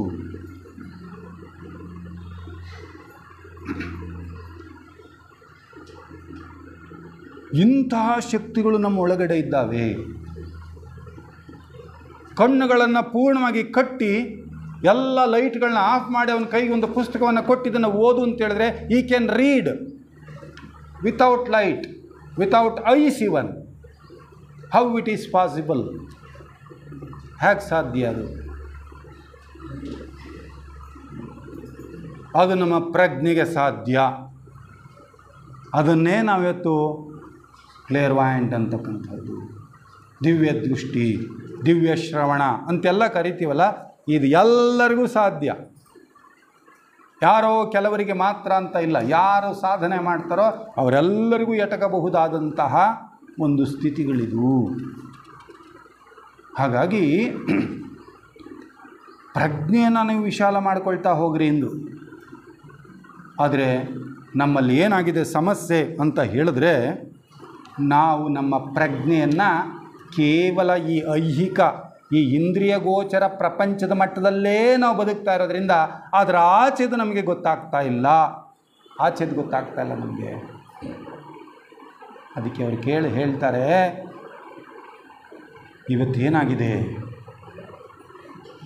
3 ಕರಣಗಳನ್ನು ನಾವು ಉಪಯೋಗಿಸ್ಕೊಂಡು ಕೆಲಸ ಮಾಡ್ತಾ ಇದ್ದೇವೆ ಪ್ರತಿಯೊಬ್ಬರು ಕೂಡ. ಆದರೆ ಆ 3 ಕರಣಗಳ ಮಧ್ಯದಲ್ಲಿ ಏನಿಲ್ಲ,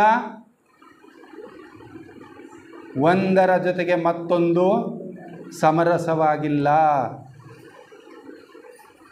ಎತ್ತು ಏರಿಗೆಳೆಯುತ್ತೆ, ಇನ್ನೊಂದು ಕಡೆಗೆ ಎಳೆಯುತ್ತೆ. ನಮ್ಮ ಪರಿಸ್ಥಿತಿ ಹಾಗಿದೆ. ಅದಕ್ಕೆ ನಮ್ಮ ಪ್ರಜ್ಞೆ ಹಾಗೆ ವಿಶಾಲವಾಗಬೇಕು ಅನ್ನೋದಾದರೆ ಈ 3 ದೇಹಗಳಿದಾವಲ್ಲ, ನಮ್ಮ ದೇಹತ್ರಯಗಳು ಅಂತ ಏನು ಹೇಳ್ತೀವಲ್ಲ, ಸ್ಥೂಲ, ಕಾಮ ಮತ್ತು ಮನೋದೇಹ ಅಂತ 3 ಏನು ದೇಹಗಳು ಹೇಳ್ತೀವೋ, ಇವುಗಳ ಮಧ್ಯೆ ಒಂದು ಸಮರಸತೆಯನ್ನು ನೀವು ಸಾಧಿಸಬೇಕು, ಸಮರಸತೆಯನ್ನು ಸಾಧಿಸಬೇಕು.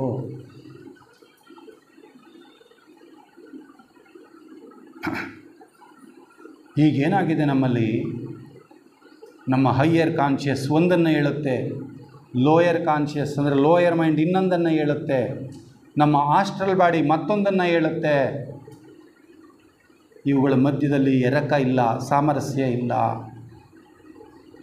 ಇದನ್ನು ನೀವು ಅರ್ಥ ಮಾಡಿಕೊಳ್ತಾ ಈ 3 ದೇಹಗಳಲ್ಲಿ ಸಮರಸತೆಯನ್ನು ಸಾಧಿಸಬೇಕು. ಅದು ಕೂಡ ಹೇಗಿರಬೇಕಾ ಸಮರಸತೆ ಅಂತ ಹೇಳಿದ್ರೆ, ಆ ಹೈಯರ್ ಕಾನ್ಷಿಯಸ್ ಏನಿದೆಯಲ್ಲ ಅದಕ್ಕೆ ಈ ಲೋಯರ್ ಕಾನ್ಷಿಯಸ್ಗಳನ್ನ ನೀವು ಒಡ್ಡಬೇಕು ಅಂತಾರೆ, ಅದಕ್ಕೆ ಸಮರ್ಪಣೆ ಮಾಡಿಕೊಳ್ಳಬೇಕು ಅವುಗಳಿಗೆ ಅಂತಾರೆ. ಹಾಗೆ ಸಮರ್ಪಣೆ ಮಾಡಿಕೊಂಡಾಗ ಈ ಕೆಳಗಿನ ದೇಹಗಳಿದಾವಲ್ಲ, ಅದು ಆ ಉನ್ನತ ದೇಹಗಳಿಗೆ ಅಡಿಯಾಳಾಗಬೇಕು. ತಮ್ಮನ್ನು ತಾವು ಸಮರ್ಪಣೆ ಮಾಡಿಕೊಳ್ಬೇಕು ಈ ಕೆಳಗಿನ ದೇಹಗಳು. ಯಾವಾಗ ನಮ್ಮ ಈ ಮನಸ್ಸಿನಲ್ಲಿ ಸಂಕಲ್ಪ ವಿಕಲ್ಪಗಳಿಲ್ಲದೆ ಇರತಕ್ಕಂತಹ ಒಂದು ಅತ್ಯಂತ ಪ್ರಗಾಢವಾದ ಮೌನ ಏರ್ಪಾಡಾಗ್ತದೋ, ಆ ಮೌನದಲ್ಲಿ ನಮ್ಮ ಆತ್ಮನ ಆವಿರ್ಭಾವ ಆಗ್ತದೆ. ಒಳಗಡೆ ನಮ್ಮ ಆತ್ಮ ಇದ್ದರೂ ಕೂಡ ಅವನನ್ನು ದರ್ಶಿಸಲಾರದ ಸ್ಥಿತಿಯಲ್ಲಿ ನಾವಿದ್ದೇವೆ. ಆತ್ಮನೇ ನಾವಾಗಿದ್ದರೂ ಕೂಡ ಅದು ನಾನು ಅನ್ನುವಷ್ಟರ ಮಟ್ಟಿನ ಅರಿವು ನಮಗೆ ಬರೋದಕ್ಕೆ ಸಾಧ್ಯ ಆಗ್ತಾ ಇಲ್ಲ. ಅದಕ್ಕೆ ಕಾರಣ ಈ ಕೆಳ ಮನಸ್ಸಿನ ಕಪಿಮುಷ್ಟಿಗೆ ನಾವು ಸಿಕ್ಕಾಕ್ಕೊಂಡಿರುವಂಥದ್ದು. ಅದನ್ನೇ ವಚನಕಾರರು ಹೇಳ್ತಾರೆ, ಸಂಕಲ್ಪವು ವಿಕಲ್ಪಗಳ ಅತಿಗೆಳೆದ ಸ್ಥಿತಿ ಅಂತಾರೆ. ಸಂಕಲ್ಪ ವಿಕಲ್ಪಗಳ ಅತಿಗೆಳೆದ ಸ್ಥಿತಿ, ಅದನ್ನೇ ಅವರು ಶೂನ್ಯ ಸಂಪಾದನೆ ಎಂದರು. ಅಲ್ಲಮಪ್ರಭುಗಳು ಶೂನ್ಯ ಸಂಪಾದನೆ ಎಂದರು. ಅದನ್ನೇ ಜೇಕಿಯವರು ಮೈಂಡ್ಫುಲ್ನೆಸ್ ಅಂದರು. ಮೈಂಡ್ಫುಲ್ನೆಸ್, ಥಾಟ್ಲೆಸ್ ಸ್ಟೇಟ್, ಮನಸಾತೀತ ಸ್ಥಿತಿ ಅಂತ ಕರೆದರು.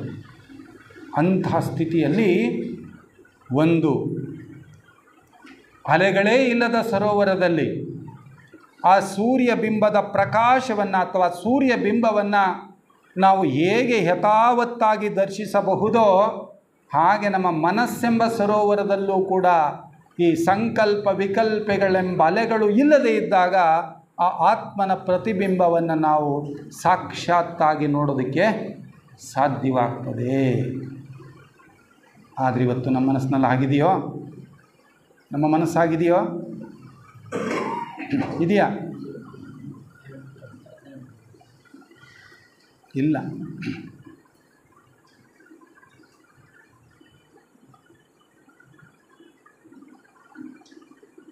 ಕೇವಲ ಇಂದ್ರಿಯಗಳನ್ನು ನಿಗ್ರಹ ಮಾಡಬೇಕು ಅಂತ ಅಂದುಕೊಳ್ತೀವಿ. ಆ ಇಂದ್ರಿಯಗಳನ್ನು ಕೂಡ ನಾವು ನಿಗ್ರಹ ಮಾಡೋಕ್ಕಾಗೋದಿಲ್ಲ. ಅದಕ್ಕೆ ಶರಣರು ಹೇಳ್ತಾರೆ, ಉತ್ತವ ಬಡಿದಡೆ ಹಾವು ಸಾಯಬಲ್ಲುದೇ ಅಯ್ಯ. ಹುತ್ತ ಬಡಿದ್ರೆ ಹಾವು ಸಾಯ್ತವ? ಸಾಯಲ್ಲ. ಅದಕ್ಕೆ ಅವ್ರು ಇನ್ನೂ ಚೆನ್ನಾಗಿ ಹೇಳ್ತಾರೆ, ಹತ್ತಿತ್ತ ಹರಿವ ಹಾವಿನ ಶಿರವ ಮೆಟ್ಟಬಲ್ಲಡೆ. ಒಂದು ಹಾವಿದೆ, ಆ ಹಾವನ್ನು ಕೊಲ್ಲಬೇಕು ಅಂತಂದರೆ ನೀವಾದರೆ ಹೋಗಿ ಬಾಲು ಕೊಡೋರೆ ಸಾಯ್ತಾ ಹಾವು? ಸಾಯೋದಿಲ್ಲ ಅಲ್ವಾ? ಎಲ್ಲಿಗೆ ಹೊಡಿಬೇಕು? ತಲೆಗೆ ಹೊಡಿಬೇಕು ಅಂತ. ಈ ಎಲ್ಲ ಇಂದ್ರಿಯಗಳ ತಲೆ ಯಾವುದು? ಮನಸ್ಸು. ಮನಸ್ಸು ಅದು ನಿಗ್ರಹ ಆಗಬಿಟ್ರೆ ಉಳಿದಿದ್ದೆಲ್ಲವೂ ಕೂಡ ಏನಾಗುತ್ತೆ? ತಾನೇ ವಶಕ್ಕೆ ಬಂದುಬಿಡುತ್ತೆ ಅಂತ. ಹಾಗಾಗಿ ಇವತ್ತು ಆ ಪ್ರಜ್ಞೆ ವಿಶಾಲವಾಗಬೇಕು ಅಂತಾದರೆ ನಾವು ಧ್ಯಾನಾದಿಗಳ ಮೂಲಕ ಈ ಮನಸ್ಸಿನ ಒಂದು ಏನು ವಿಚಿತ್ರ ವರ್ತನೆಗಳಿದೆಯಲ್ಲ ಅದನ್ನು ನಾವು ಗಮನಿಸುವಷ್ಟರ ಮಟ್ಟಕ್ಕೆ ಹೋಗಬೇಕು ನಾವು. ಅದಕ್ಕೇನೆ ಧ್ಯಾನ ಸಾಧಕರಿಗೆ ಬಹಳ ಮುಖ್ಯ ಅಂತ ಯಾಕೆ ಹೇಳ್ತಾರೆ ಅಂದರೆ, ಧ್ಯಾನದಲ್ಲಿ ಮಾತ್ರನೇ ನಮ್ಮ ಮನಸ್ಸನ್ನು ನಾವು ನೋಡ್ಕೊಳ್ಳೋಕೆ ಸಾಧ್ಯವಾಗೋದು. ಏಕಯನೋ ಮಗ್ಗು ಅಂದರು ಭಗವಾನ್ ಬುದ್ಧರು. ಇದೊಂದೇ ದಾರಿ ಅಂದರು. ಇದೊಂದೇ ದಾರಿ, ಅದೊಂದೇ ದಾರಿ ಇರೋದು. ಅದನ್ನೇ ಚನ್ನಬಸವಣ್ಣವ್ರು ಹೇಳ್ತಾರೆ. ಆಲಿನಿಂದೊಡೆ ಗಾಳಿ ನಿಲ್ಲುವುದು, ಆಳಿನಿಂದೊಡೆ ಗಾಳಿ ನಿಲ್ಲುವುದು, ಗಾಳಿನಿಂದೊಡೆ ಮನವು ನಿಲ್ಲುವುದು, ಮನವುನಿಂದೊಡೆ ಮೇಲ್ ಬಿಂದು ನಿಲ್ಲುವುದು, ಬಿಂದು ನಿಲೆ ಕಾಲ ಕರ್ಮಗಳು ಹೇಳ ಹೆಸರಿಲ್ಲವಾಗುವು ನೋಡ. ಎಷ್ಟು ಚೆನ್ನಾಗಿದೆ. It is scientific truth. ಹಾಲಿನಿಂದೊಡೆ ಗಾಳಿ ನಿಲ್ಲುವುದು, ಗಾಳಿನಿಂದೊಡೆ ಮನವು ನಿಲ್ಲುವುದು, ಮನವುನಿಂದೊಡೆ ಮೇಲ್ ಬಿಂದು ನಿಲ್ಲುವುದು, ಬಿಂದು ನಿಲೆ ಕಾಲ ಕರ್ಮಗಳು ಹೇಳ ಹೆಸರಿಲ್ಲವಾಗುವು ನೋಡ. ಹಾಲಿನಿಂದೊಡೆ ಅಂದರೆ ಕಣ್ಣಾಲಿಗಳು ಅಂತ. ಕಣ್ಣಾಲಿಗಳು ನಿಂತು ಬಿಟ್ಟರೆ ಇಟ್ ಈಸ್ ಸೈಂಟಿಫಿಕ್ ಟ್ರೂತ್. ವಿಜ್ಞಾನ ಸಂಶೋಧನೆ ಮಾಡಿದೆ. ನಮ್ಮ ಕಣ್ಣುಗುಡ್ಡೆಗಳು ಎಲ್ಲಿಯವರೆಗೆ ಚಲನೆ ಇಲ್ಲದೆ ಇರುತ್ತವೋ ಅಲ್ಲಿಯವರೆಗೂ ಕೂಡ ಅವು ಹೊರಗಿನ ಯಾವುದನ್ನು ಕೂಡ ರಿಜಿಸ್ಟರ್ ಮಾಡಿಕೊಳ್ಳೋದಿಲ್ಲ. ಕಣ್ಣುಗುಡ್ಡೆಗಳು ಸ್ಟ್ರಕ್ ಆಗಿಬಿಟ್ರೆ ಹೊರಗಿನ ಯಾವುದನ್ನು ಕೂಡ ಅದು ರಿಜಿಸ್ಟರ್ ಮಾಡ್ಕೊಳ್ಳೋಕ್ಕಾಗಲ್ಲ, ಅದಕ್ಕೆ ಶಕ್ತಿ ಕಳೆದೋಗ್ಬಿಡುತ್ತೆ ಅಂತಾರೆ. ಅಧ್ಯಾತ್ಮ ಸಾಧಕ ಪ್ರಯತ್ನ ಮಾಡ್ತಿರೋದು ಹೊರಗಿನಿಂದ ತನ್ನ ಪ್ರಜ್ಞೆಯನ್ನು ಹಿಮ್ಮುಖ ಮಾಡ್ಕೊಳ್ಳೋದಕ್ಕೆ. ಅದಕ್ಕೆ ಹಾಲಿನಿಂದೊಡೆ ಗಾಳಿ ನಿಲ್ಲುವುದು. ಸಹಜವಾಗಿ ನಮ್ಮ ಉಸಿರಾಟದ ವೇಗವೂ ತಗ್ಗಿಬಿಡುತ್ತಂತೆ. ಹಾಲಿನಿಂದೊಡೆ ಗಾಳಿ ನಿಲ್ಲುವುದು, ಗಾಳಿನಿಂದೊಡೆ ಮನವು ನಿಲ್ಲುವುದು. ನಮ್ಮ ಉಸಿರಾಟದ ಚಲನೆಯ ವೇಗಕ್ಕೂ ನಮ್ಮ ಮನಸ್ಸಿನ ಸಂಕಲ್ಪಗಳ ಚಲನೆಯ ವೇಗಕ್ಕೂ ಒಂದು ಸಂಬಂಧ ಇದೆ. ಯಾವಾಗ ಉಸಿರಾಟದ ವೇಗ ತಗ್ಗುತ್ತದೋ ಮನಸ್ಸಿನ ಸಂಕಲ್ಪಗಳ ಚಲನೆಯ ವೇಗವೂ ಕೂಡ ತಗ್ಗುತ್ತದೆ. ಅದಕ್ಕೆ ಮನವು ನಿಲ್ಲುವುದು ಅಂದರು. ಮನವು ನಿಲೆ ಮೇಲ್ ಬಿಂದು ನಿಲ್ಲುವುದು. ಯಾವಾಗ ಮನಸ್ಸು ಸ್ತಬ್ಧವಾಗ್ತದೋ ಅಲ್ಲಿ ಏನಾಗ್ತದೆ? ಬಿಂದು ನಿಲ್ಲುವುದು ಅಂತಾರೆ. ನಮ್ಮ ಆತ್ಮ ಪ್ರಜ್ಞೆ ಅಲ್ಲಿ ನಿಲ್ತದೆ, ಅಲ್ಲಿ ಜಾಗೃತವಾಗ್ತದೆ. ಯಾವಾಗ ನಮ್ಮ ಒಂದು ಅಂಥ ಪ್ರಜ್ಞೆ ಜಾಗೃತವಾಗ್ತದೋ ಕಾಲ ಕರ್ಮಗಳು ಹೇಳ ಹೆಸರಿಲ್ಲವಾಗುವು ನೋಡ. ಯಾವಾಗ ನನ್ನ ಸ್ವಂತ ಪ್ರಜ್ಞೆಯಿಂದ ನನ್ನ ಕರ್ಮಗಳನ್ನು ನಾನು ನೋಡಿಕೊಳ್ಳೋದಕ್ಕೆ ಸಾಧ್ಯವಾಗುತ್ತೋ ಅಲ್ಲಿಂದ ಮುಂದಕ್ಕೆ ಐ ಕ್ಯಾನ್ ರೂಲ್ ಮೈ ಕರ್ಮ, ಐ ಕ್ಯಾನ್ ರೂಲ್ ಮೈ ಕರ್ಮ. ಯಾವ ಮಟ್ಟದಲ್ಲಿ ನನ್ನ ಕರ್ಮವನ್ನು ನಾನು ಸಾಕ್ಷಾತ್ತಾಗಿ ನೋಡಿಕೊಳ್ಳೋದಕ್ಕೆ ಸಾಧ್ಯವಾಗ್ತದೋ, ಈಗ ನನ್ನ ಕರ್ಮವನ್ನು ದೇವತೆಗಳು ನಿರ್ವಹಣೆ ಮಾಡಬೇಕಾಗಿಲ್ಲ, ಐ ಕ್ಯಾನ್ ರೂಲ್.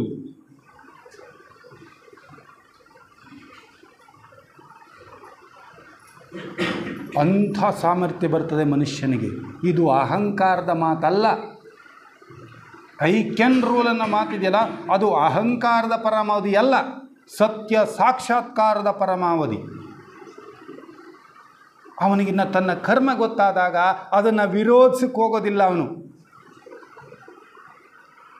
ಅದನ್ನು ಹೇಗೆ ಬೇಕೋ ಹಾಗೆ ಅನುಭವಿಸಿ ಅದನ್ನು ಕಳ್ಕೊಂಡು ಬಿಡ್ತಾನೆ ವಿನಃ ಅದಕ್ಕೆ ವ್ಯತಿರಿಕ್ತವಾಗಿ ನಿಲ್ಲೋಕೆ ಹೋಗೋದಿಲ್ಲ.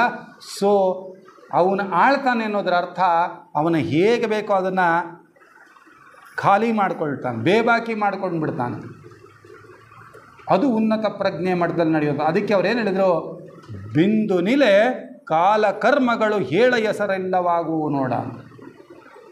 ಅಷ್ಟರ ಮಟ್ಟಕ್ಕೆ ನಮ್ಮ ಪ್ರಜ್ಞೆಯನ್ನು ನಾವು ಎಚ್ಚರ ಮಾಡಿಕೊಳ್ಳೋದಕ್ಕೆ ಸಾಧ್ಯ ಇದೆ ಅನ್ನೋದು.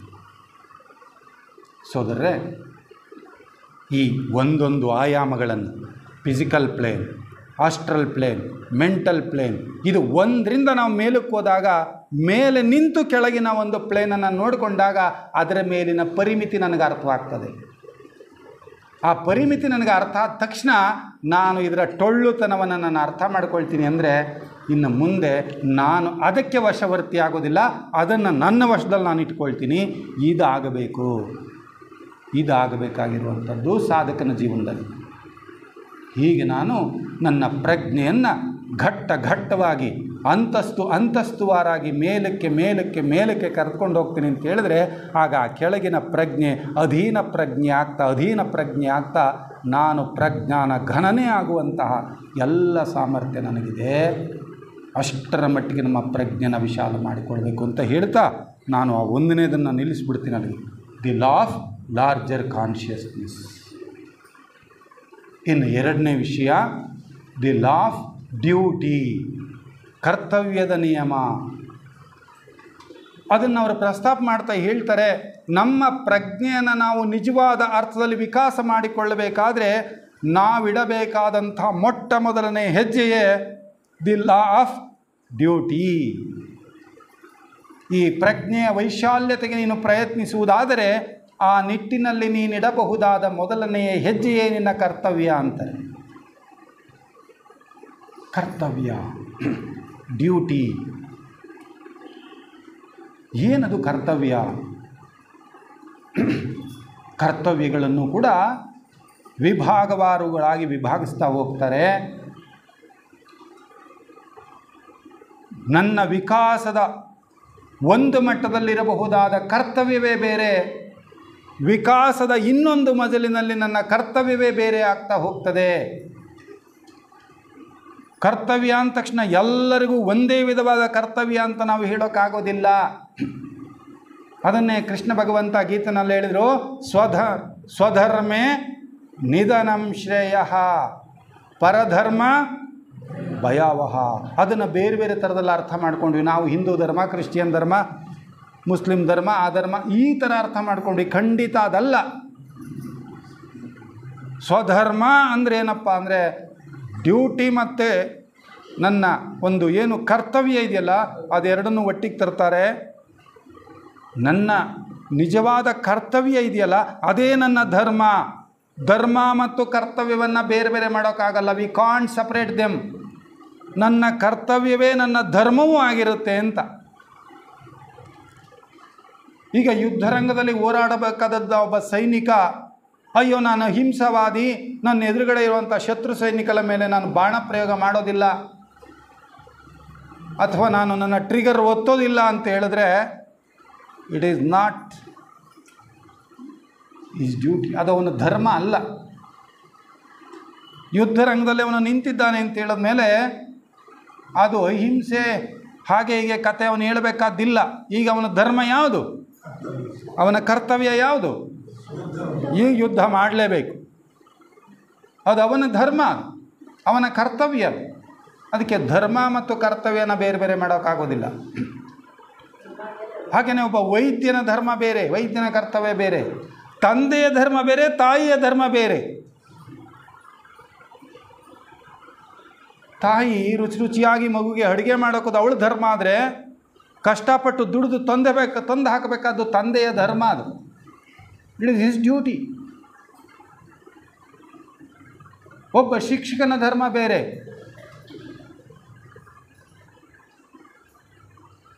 ನೋಡಿ, ಒಬ್ಬೊಬ್ರದ್ದು ಒಂದೊಂದು ಧರ್ಮ ಇದೆ.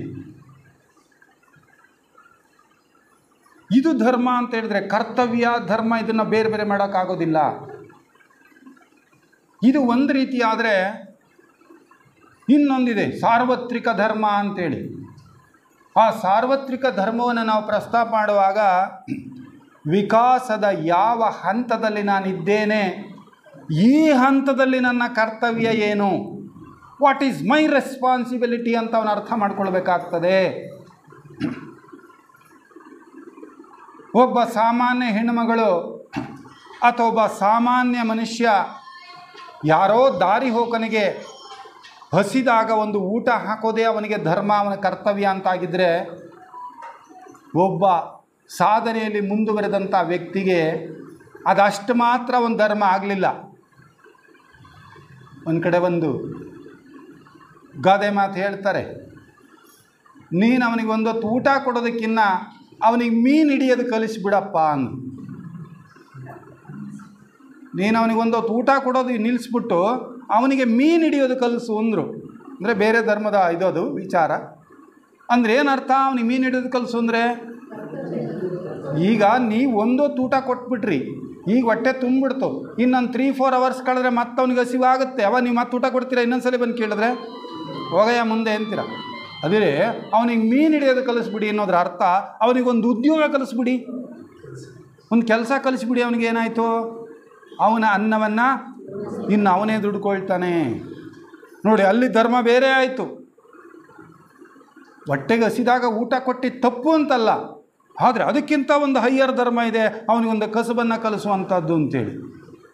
As a theosophical society members, our duty is more precious. The motto of theosophical society is not only serve human bodies,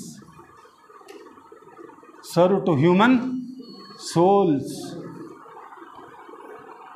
ನೋಡಿ, ಸಂಸರಣೆಯ ನಮ್ಮ ಘಟ್ಟದಲ್ಲಿ ಥಿಯೋಸಾಫಿಕಲ್ ಸೊಸೈಟಿಯ ಸದಸ್ಯರಾಗಿ ಈ ಘಟ್ಟದಲ್ಲಿ, ಈ ಮಟ್ಟದಲ್ಲಿ ನಮ್ಮ ಕರ್ತವ್ಯವೇ ಬೇರೆ.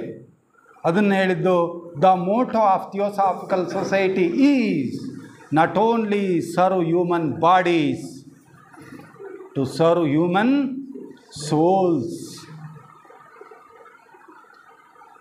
ಮನುಷ್ಯನ ದೇಹಕ್ಕೆ ಆಹಾರ ಕೊಡೋದಷ್ಟೇ ಥಿಯೋಸಾಫಿಕಲ್ ಸೊಸೈಟಿಯ ಕಾರ್ಯ ಆಗಬಾರ್ದು, ಅವನ ಆತ್ಮಗಳನ್ನು ಪೋಷಿಸುವ ಕಾರ್ಯ ನಮ್ಮದಾಗಬೇಕು. ಆತ್ಮಗಳಿಗೆ ಆಹಾರ ಕೊಡಬೇಕು, ಅದು ಥಿಯೋಸಾಫಿಕಲ್ ಸೊಸೈಟಿಯ ಕೆಲಸ. ಅಂದರೆ ಅರ್ಥ ಯಾರ್ದದು? ಸೊಸೈಟಿ ಅಂದರೆ ಈ ಬಿಲ್ಡಿಂಗ್ ಮಾಡುತ್ತಾ? ಈ ಬಿಲ್ಡಿಂಗ್ ಆ ಕೆಲಸ ಮಾಡುತ್ತಾ? ಸೊಸೈಟಿಯ ಸದಸ್ಯರಾದ ನಮ್ಮ ಕರ್ತವ್ಯ. ಅದಕ್ಕೆ ಹೇಳ್ತಾರೆ, ವಿಕಾಸದಲ್ಲಿ ನಿಮ್ಮ ಮಜಲುಗಳನ್ನು ನೋಡಿಕೊಳ್ಳಿ. ಈ ವಿಕಾಸ ಅನ್ನುವಂಥದ್ದು ಇಟ್ಸ್ ಎ ಲ್ಯಾಡರ್, ಒಂದು ಬೃಹತ್ತಾದ ಏಣಿ, ಸಾವಿರಾರು ಕಾಲುಗಳುಳ್ಳ ಒಂದು ಏಣಿ. ಆ ಏಣಿಯ ಯಾವ ಕಾಲಿನ ಮೇಲೆ ನೀನು ನಿಂತಿದ್ದೀಯಾ, ಅದರ ಮೇಲೆ ನಿನ್ನ ಧರ್ಮ ಬೇರೆ ಆಗ್ತದೆ, ನಿನ್ನ ಕರ್ತವ್ಯ ಬೇರೆ ಆಗ್ತದೆ ಅನ್ನುವಂಥದ್ದು. ಅದಕ್ಕೆ ನಮ್ಮ ಸಾರ್ವತ್ರಿಕ ಧರ್ಮ ಯಾವುದಪ್ಪ, ಕರ್ತವ್ಯ ಯಾವುದಪ್ಪ ಅಂತ ಹೇಳಿದ್ರೆ, ಅವರು ಬಹಳ ಚೆನ್ನಾಗಿ ಹೇಳ್ತಾರೆ, ಅಧ್ಯಾತ್ಮ ಜೀವಿಯಾಗಿ ನಿನ್ನ ಕರ್ತವ್ಯ ಕೇವಲ ಸಾಮಾನ್ಯ ಕರ್ತವ್ಯವಾಗಬಾರದು. ಮತ್ತೇನಾಗಬೇಕಾಗಾದರೆ ಅದಕ್ಕೆ ಹೇಳ್ತಾರೆ, ಈಗಾಗಲೇ ಪ್ರಪಂಚ ದುಃಖದಿಂದ ತುಂಬಿ ತುಳುಕ್ತಾ ಇದೆ, ದುಃಖದಿಂದ ತುಂಬಿ ತುಳುಕ್ತಾ ಇದೆ. ಆಧ್ಯಾತ್ಮ ಜೀವಿಯಾಗಿ ನಿನ್ನ ಕರ್ತವ್ಯ ಏನು ಹಾಗಾದರೆ? ಈಗಾಗಲೇ ತುಂಬಿ ತುಳುಕುತ್ತಿರುವಂತಹ, ದುಃಖದಿಂದ ತುಂಬಿ ತುಳುಕ್ತಾ ಇರ್ತಕ್ಕಂಥ ಈ ಪ್ರಪಂಚವನ್ನು, ಆ ದುಃಖದಿಂದ ಒಂದು ಎಳ್ಳು ಮನೆಯಷ್ಟಾದರೂ ಕೂಡ ಮೇಲೆತ್ತುವುದಕ್ಕೆ ನೀನು ಪ್ರಯತ್ನ ಮಾಡುವುದಾದರೆ ಇಟ್ ಈಸ್ ಯುವರ್ ಡ್ಯೂಟಿ ಅಂತ. ಅದು ನಿನ್ನ ಕರ್ತವ್ಯ. ಸೊ ಅಲ್ಲಿ ಇನ್ನೊಂದು ಪದ ಬಳಕೆ ಆಯಿತು, ಅಧ್ಯಾತ್ಮ ಅಧ್ಯಾತ್ಮ ಅಂತ. ಬೆಸೆಂಟಮ್ನವರು ಅದನ್ನು ವಿಚಾರ ಮಾಡ್ತಾ ಹೇಳ್ತಾರೆ, ಅಧ್ಯಾತ್ಮ ಅಂದರೆ ಏನು ಅಂತ ಪ್ರಶ್ನೆ ಹಾಕ್ತಾ, ಬಹುಶಃ ಇಷ್ಟು ಸರಳವಾದ ಉತ್ತರ ನಮಗೆಲ್ಲ ಲಭ್ಯವಾಗಿಲ್ವೇನೋ ಅನಿಸುತ್ತೆ. ಅವರು ಒಂದೇ ಒಂದು ವಾಕ್ಯದಲ್ಲಿ ಇಡೀ ಅಧ್ಯಾತ್ಮದ ತಿರುಳನ್ನು ತಿಳಿಸುವ ಪ್ರಯತ್ನವನ್ನು ಮಾಡ್ತಾರೆ. ಅದೇನಪ್ಪ ಅಂತ ಹೇಳಿದ್ರೆ, ಎಲ್ಲೆಲ್ಲಿಯೂ ಪ್ರವಹಿಸುತ್ತಿರುವ ಏಕ ಚೈತನ್ಯವನ್ನು ಅರಿಯುವುದೇನಾದರೂ ಇದ್ದರೆ ಅದು ಮಾತ್ರವೇ ಅಧ್ಯಾತ್ಮ. ಉಳಿದುದಕ್ಕೆ ಆಧ್ಯಾತ್ಮದ ಜೊತೆಗೆ ಯಾವ ಸಂಬಂಧವೂ ಇಲ್ಲ. ಒಬ್ಬ ವ್ಯಕ್ತಿ ಅಣಿಮ ಗರಿಮ ಲಗಿಮಾದಿ ಅಷ್ಟಸಿದ್ಧಿಗಳನ್ನು ಅವಳು ಪಡೆದುಕೊಂಡಿರಬಹುದು, ಅದಕ್ಕೂ ಆಧ್ಯಾತ್ಮಕ್ಕೂ ಯಾವ ಸಂಬಂಧವೂ ಇಲ್ಲ, ಯಾವ ಸಂಬಂಧವೂ ಇಲ್ಲ. ಇದನ್ನು ಸಾಯಿಬಾಬಾರು ಒಂದು ಮಾತಿನಲ್ಲಿ ಹೇಳೋರು, ಯಾವುದು ಅಧ್ಯಾತ್ಮ ಅಂದರೆ I am in you, you are in me, I and you both are same. ಇದು ಅಧ್ಯಾತ್ಮ ಅಂದರೆ, ಇದು ಅಧ್ಯಾತ್ಮ.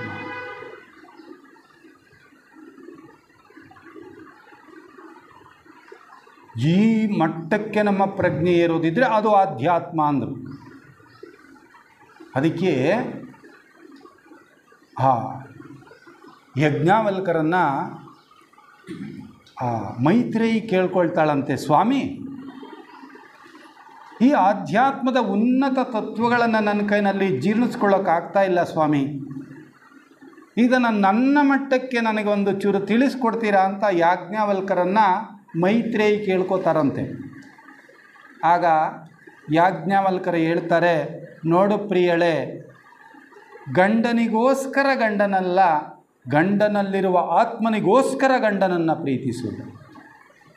ಮಗುವಿಗೋಸ್ಕರ ಮಗುವಲ್ಲ, ಮಗುವಿನಲ್ಲಿರುವ ಆತ್ಮನಿಗೋಸ್ಕರ ಮಗುವನ್ನು ಪ್ರೀತಿಸು.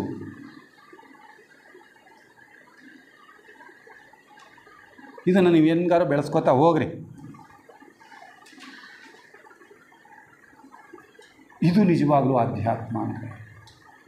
ಹಾಗಾಗಿ ಇಂತಹ ಅಧ್ಯಾತ್ಮ ಜೀವಿಗಳು ನಾವು ಆಗಬೇಕು ಅಂತಂದರೆ ನಮ್ಮ ಕರ್ತವ್ಯ ಬರೀ ಸಹಜವಾದ ಸಣ್ಣ ಕರ್ತವ್ಯವಲ್ಲ ಇದು. ನಿನ್ನ ಬಳಿಗೆ ಒಬ್ಬ ದುಃಖಿಯಾದವನು ಬಂದದ್ದಾದರೆ, ನಿನ್ನ ಒಂದು ಸಂಪರ್ಕಕ್ಕೆ ಅವನು ಬಂದಾಗ ತನ್ನ ದುಃಖವನ್ನು ಅವನು ನಿನ್ನ ಮುಂದೆ ಹೇಳಿಕೊಳ್ಳುವುದರಿಂದಲೇ ಅವನಿಗೆ ಸಮಾಧಾನ ಸಿಗಬೇಕು. ನಿನ್ನ ಹತ್ರ ದುಃಖವನ್ನು ಹೇಳಿಕೊಳ್ಳುವಾಗ ನಿನ್ನ ಆ ಸ್ವೀಕರಿಸುವ ಭಾವ ಇದೆಯಲ್ಲ, ಅವನ ಪ್ರಜ್ಞೆಯಲ್ಲಿ ನಿನ್ನ ಪ್ರಜ್ಞೆನ ನೀನು ಒಂದು ಮಾಡುವ ನಿನ್ನ ಶಕ್ತಿ ಇದೆಯಲ್ಲ, ಆ ಶಕ್ತಿ ಅವನ ದುಃಖವನ್ನು ಕಡಿಮೆ ಮಾಡಬೇಕು. ನಿನಗೆ ಈ ನಿಯಮಗಳ ಬೆಳಕಿನಲ್ಲಿ ನಿನಗೆ ಆ ಗಟ್ಟಿತನ ಅನ್ನುವಂಥದ್ದು ಬಂದಿದ್ದಾದರೆ, ಎಲ್ಲವನ್ನೂ ಸಹಿಸುವ ಶಕ್ತಿ ನಿನ್ನಲ್ಲಿ ಬಂದದ್ದಾದರೆ, ಅಂತಹ ಆತ್ಮನಿರ್ಭರತೆ ನಿನ್ನಲ್ಲಿ ಬಂದಿರುವುದಾದರೆ, ದುರ್ಬಲ ಮನಸ್ಸಿನ ಸೋದರ ನಿನ್ನ ಬಳಿಗೆ ಬಂದಿದ್ದಾನಲ್ಲ, ಅವನು ನಿನ್ನಿಂದ ಬೇರ್ಪಡುವ ವೇಳೆಗೆ ಅವನು ಮೊದಲಿಗಿಂತಲೂ ಕೂಡ ಸಬಲನಾಗಿ ಹೋಗಬೇಕು. ಯಾರಾದರೂ ಕೂಡ ಅಜ್ಞಾನಿ ನಿನ್ನ ಸಂಪರ್ಕಕ್ಕೆ ಬಂದಿದ್ದಾದರೆ, ಒಬ್ಬ ಅಜ್ಞಾನಿ ನಿನ್ನ ಸಂಪರ್ಕದಲ್ಲಿ ಇರುವ ಸಂದರ್ಭ ಬಂದದ್ದಾದರೆ, ಆ ಅಜ್ಞಾನಿ ನಿನ್ನಿಂದ ಬೇರ್ಪಡುವ ವೇಳೆಗೆ ಸ್ವಲ್ಪವಾದರೂ ಕೂಡ ಅವನು ಜ್ಞಾನಿಯಾಗಿ ನಿನ್ನಿಂದ ಬೇರ್ಪಡುವ ಮಟ್ಟಕ್ಕೆ ಇರಬೇಕು ಅಂದರೆ ಅಲ್ಲಿಗೆ ಮೊದಲು ನಾನೇನಾಗಿರಬೇಕು.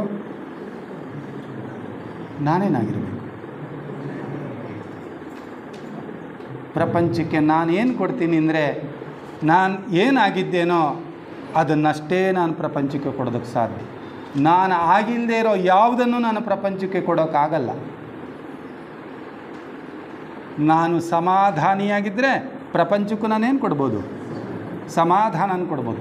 ನಾನು ದುಃಖಿಯಾಗಿದ್ದರೆ ಪ್ರಪಂಚಕ್ಕೆ ನಾನೇನು ಕೊಡ್ಬೋದು? ದುಃಖವನ್ನೇ ಕೊಡ್ಬೋದು.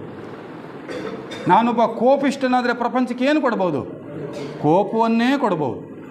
Nothing else. ಇನ್ನೇನು ಮಾಡೋಕ್ಕಾಗೋದು. ಹಾಗಾದರೆ ಇದ್ಯಾವುದು ಅಲ್ಲದೇ ಇರೋದನ್ನು ನಾನು ಪ್ರಪಂಚಕ್ಕೆ ಕೊಡ್ತೀನಿ ಅಂದರೆ, ದುಃಖ ಅಲ್ಲದೆ ಇರೋದನ್ನು, ಕೋಪ ಅಲ್ಲದೆ ಇರೋದನ್ನು, ಖಿನ್ನತೆ ಅಲ್ಲದೆ ಇರೋದನ್ನು, ವಿಕಾಸಕ್ಕೆ ಅಡ್ಡಿಪಡಿಸುವಂಥ ಯಾವುಗಳನ್ನು ನಾನು ಪ್ರಪಂಚಕ್ಕೆ ಕೊಡೋದಿಲ್ಲ ಅಂತಾದರೆ ನನ್ನ ಕರ್ತವ್ಯ ಯಾವುದಾಗಬೇಕಾಗಾದರೆ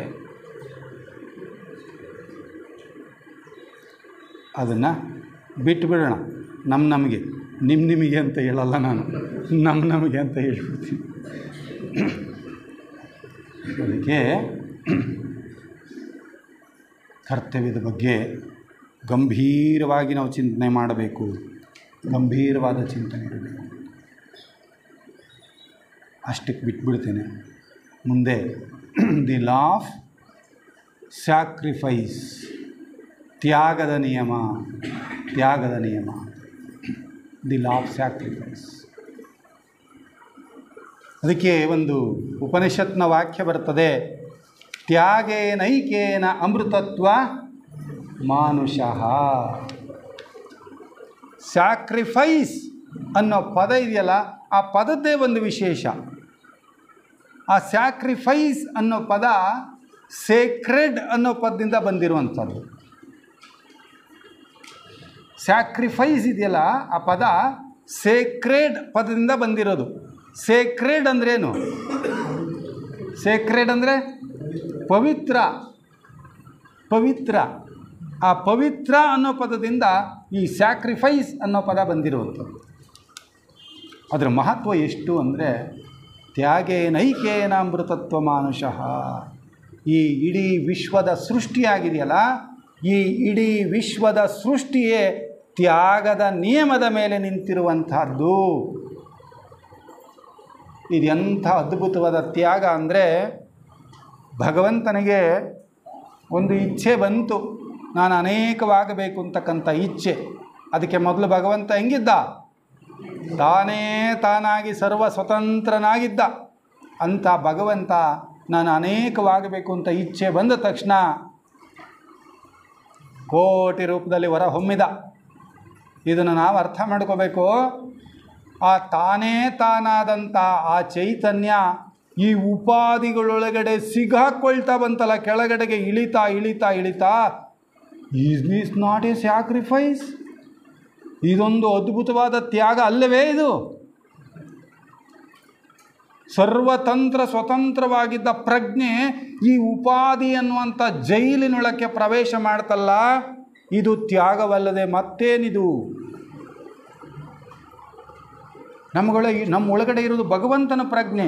ಆ ಭಗವಂತನ ಪ್ರಜ್ಞೆ ಆ ತ್ಯಾಗದ ಹಿನ್ನೆಲೆಯಲ್ಲಿ ಈ ಉಪಾಧಿಗಳೊಳಗಡೆ ಬಂದಿ ಆಯ್ತಲ್ಲ, ಅಲ್ಲೇ ಶುರುವಾಯಿತು ತ್ಯಾಗ, ಅಲ್ಲೇ ಪ್ರಾರಂಭವಾಯಿತು ತ್ಯಾಗ. It is A fact in nature.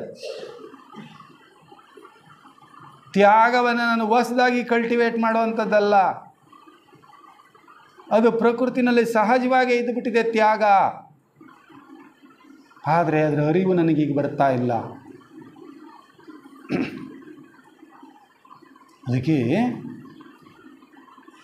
ತ್ಯಾಗವನ್ನು ಎಷ್ಟರ ಮಟ್ಟಿಗೆ ನಾವು ಮೈಗೂಡಿಸ್ಕೊಳ್ಬೇಕು ಅಂತಕ್ಕಂಥ ಹಿನ್ನೆಲೆಯಲ್ಲಿಯೇ ನಮ್ಮ ವಾಂಗ್ಮಯದಲ್ಲಿ, ಹಿಂದೂ ವಾಂಗ್ಮಯದಲ್ಲಿ ಪಂಚಋಣಗಳು ಮತ್ತು ಅವುಗಳನ್ನು ತೀರಿಸಬಹುದಾದ ಪಂಚಯಜ್ಞಗಳು ಅಂತೇಳಿ ವಿವರಣೆ ಮಾಡ್ತಾರೆ. ನಾವು ಭಾಳಷ್ಟು ಸರಿ ಹೇಳ್ತೀವಿ, ನಾನು ಯಾರ ಋಣನೂ ತಿಂದಿಲ್ಲ ರೀ ಅಂತ ಹೇಳ್ತೀವ ಇಲ್ವೋ? ಹೇಳ್ತೀವ? ಖಂಡಿತ ಇನ್ನು ಮುಂದೆ ಯಾವತ್ತೂ ಆ ಮಾತು ಆಡಲೇಬೇಡ್ರಿ. ಅದರಲ್ಲೂ ಥಿಯೋಸಾಫಿಕಲ್ ಸೊಸೈಟಿ ಸದಸ್ಯರಾಗಿ ಇಡೀ ಪ್ರಪಂಚವೆಲ್ಲವನ್ನೂ ಕೂಡ ಈ ಯಾವುದೋ ಕೆಲವಾರು ಋಣಗಳಲ್ಲಿ ನಾವು ಇದ್ದೇವೆ. ಅದರಿಂದ ಸುಲಭವಾಗಿ ನಾವು ಬಿಡಿಸ್ಕೊಳ್ಳೋಕ್ಕಾಗಲ್ಲ. ಅದಕ್ಕೆ ಅದನ್ನು ಪಂಚಋಣಗಳು ಅಂತ ಹೇಳಿದ್ರು. ಪಂಚಋಣಗಳು. ಇಳೆ ನಿಮ್ಮ ದಾನ, ಬೆಳೆ ನಿಮ್ಮ ದಾನ, ಇಳೆ ನಿಮ್ಮ ದಾನ, ಬೆಳೆ ನಿಮ್ಮ ದಾನ ಅಲ್ವಾ? ಯಾರ್ದು ಇದು ದಾನ? ಇಳೆ ಬೆಳೆ ನಾನು ಸಂಪಾದನೆ ಮಾಡಿದ್ನಾ? ಇಳೆ ಬೆಳೆನ ನಾನು ಸಂಪಾದನೆ ಮಾಡಿದ್ನಾ? ಸುಳಿದು ಸೂಸುವ ಗಾಳಿ ನಿಮ್ಮ ದಾನ, ನಿಮ್ಮ ದಾನವನುಂಡು ಅನ್ಯರ ನೊಗಳುವ ಕುನ್ನಿಗಳೇನೆಂಬೆ ರಾಮನಾಥ. ಈಗ ಋಣಿಗಳು ಅಲ್ವ? ಗಾಳಿಗೆ ದುಡ್ಡು ಹಾಕಿದ್ದೀವ, ಬಂಡವಾಳ ನೀರಿಗೆ ದುಡ್ಡು ಹಾಕಿದ್ದೀವ ಅಂದರೆ ನಮ್ಮಲ್ಲಿ ಬೋರ್ ಹಾಕ್ಸ್ಕೊಳ್ಳೋ ದುಡ್ಡು ಹಾಕಿದ್ದೀವಿ ಅಷ್ಟೇ, ಒಳಗಡೆ ಸೃಷ್ಟಿ ಮಾಡಿದ್ದೆ ಅಲ್ವಾ? ಅದಕ್ಕೆ ನೋಡಿ, ದೇವ ಋಣ ತಿಂದಿಲ್ವ ನಾವು? ತಿಂದಿಲ್ವಾ? ಋಷಿ ಋಣ ನೋಡಿ, ಈ ಜ್ಞಾನ ಅದ್ಭುತವಾದಂಥ ಇಂಥ ಜ್ಞಾನನ ಕೊಡ್ತಾ ಇದ್ದಲ್ಲ ಋಷಿಗಳು. ಋಷಿ ಋಣ ತಿಂದಿಲ್ವ ನಾವು? ಪಿತೃ ಋಣ, ನನ್ನಪ್ಪ ಅಮ್ಮ ಇಲ್ಲದೆ ಹೋಗಿದ್ರೆ ನಾನು ಇಷ್ಟು ಉದ್ದ ದಪ್ಪದ ದೇಹ ನನಗೆ ಕೊಡಲ್ಪಡ್ತಾ ಇತ್ತಾ? ನೋಡಿ, ಪಿತೃಗಳ ಋಣ ತಿಂದಿಲ್ವಾ? ತಿಂದಿದ್ದೇವೆ.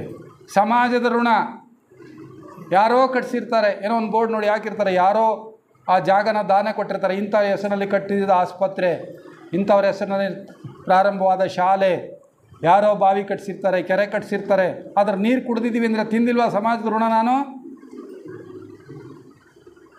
ಆ ಉತ್ತರ ಕರ್ನಾಟಕದ ಯಾರೋ ಅಬಲೆ ಕಾಸಿ ಪಂಚೆ ಹಾಕ್ಕೊಂಡು, ಸೀರೆನ ಕಚ್ಚೆ ಹಾಕ್ಕೊಂಡು, ತನ್ನ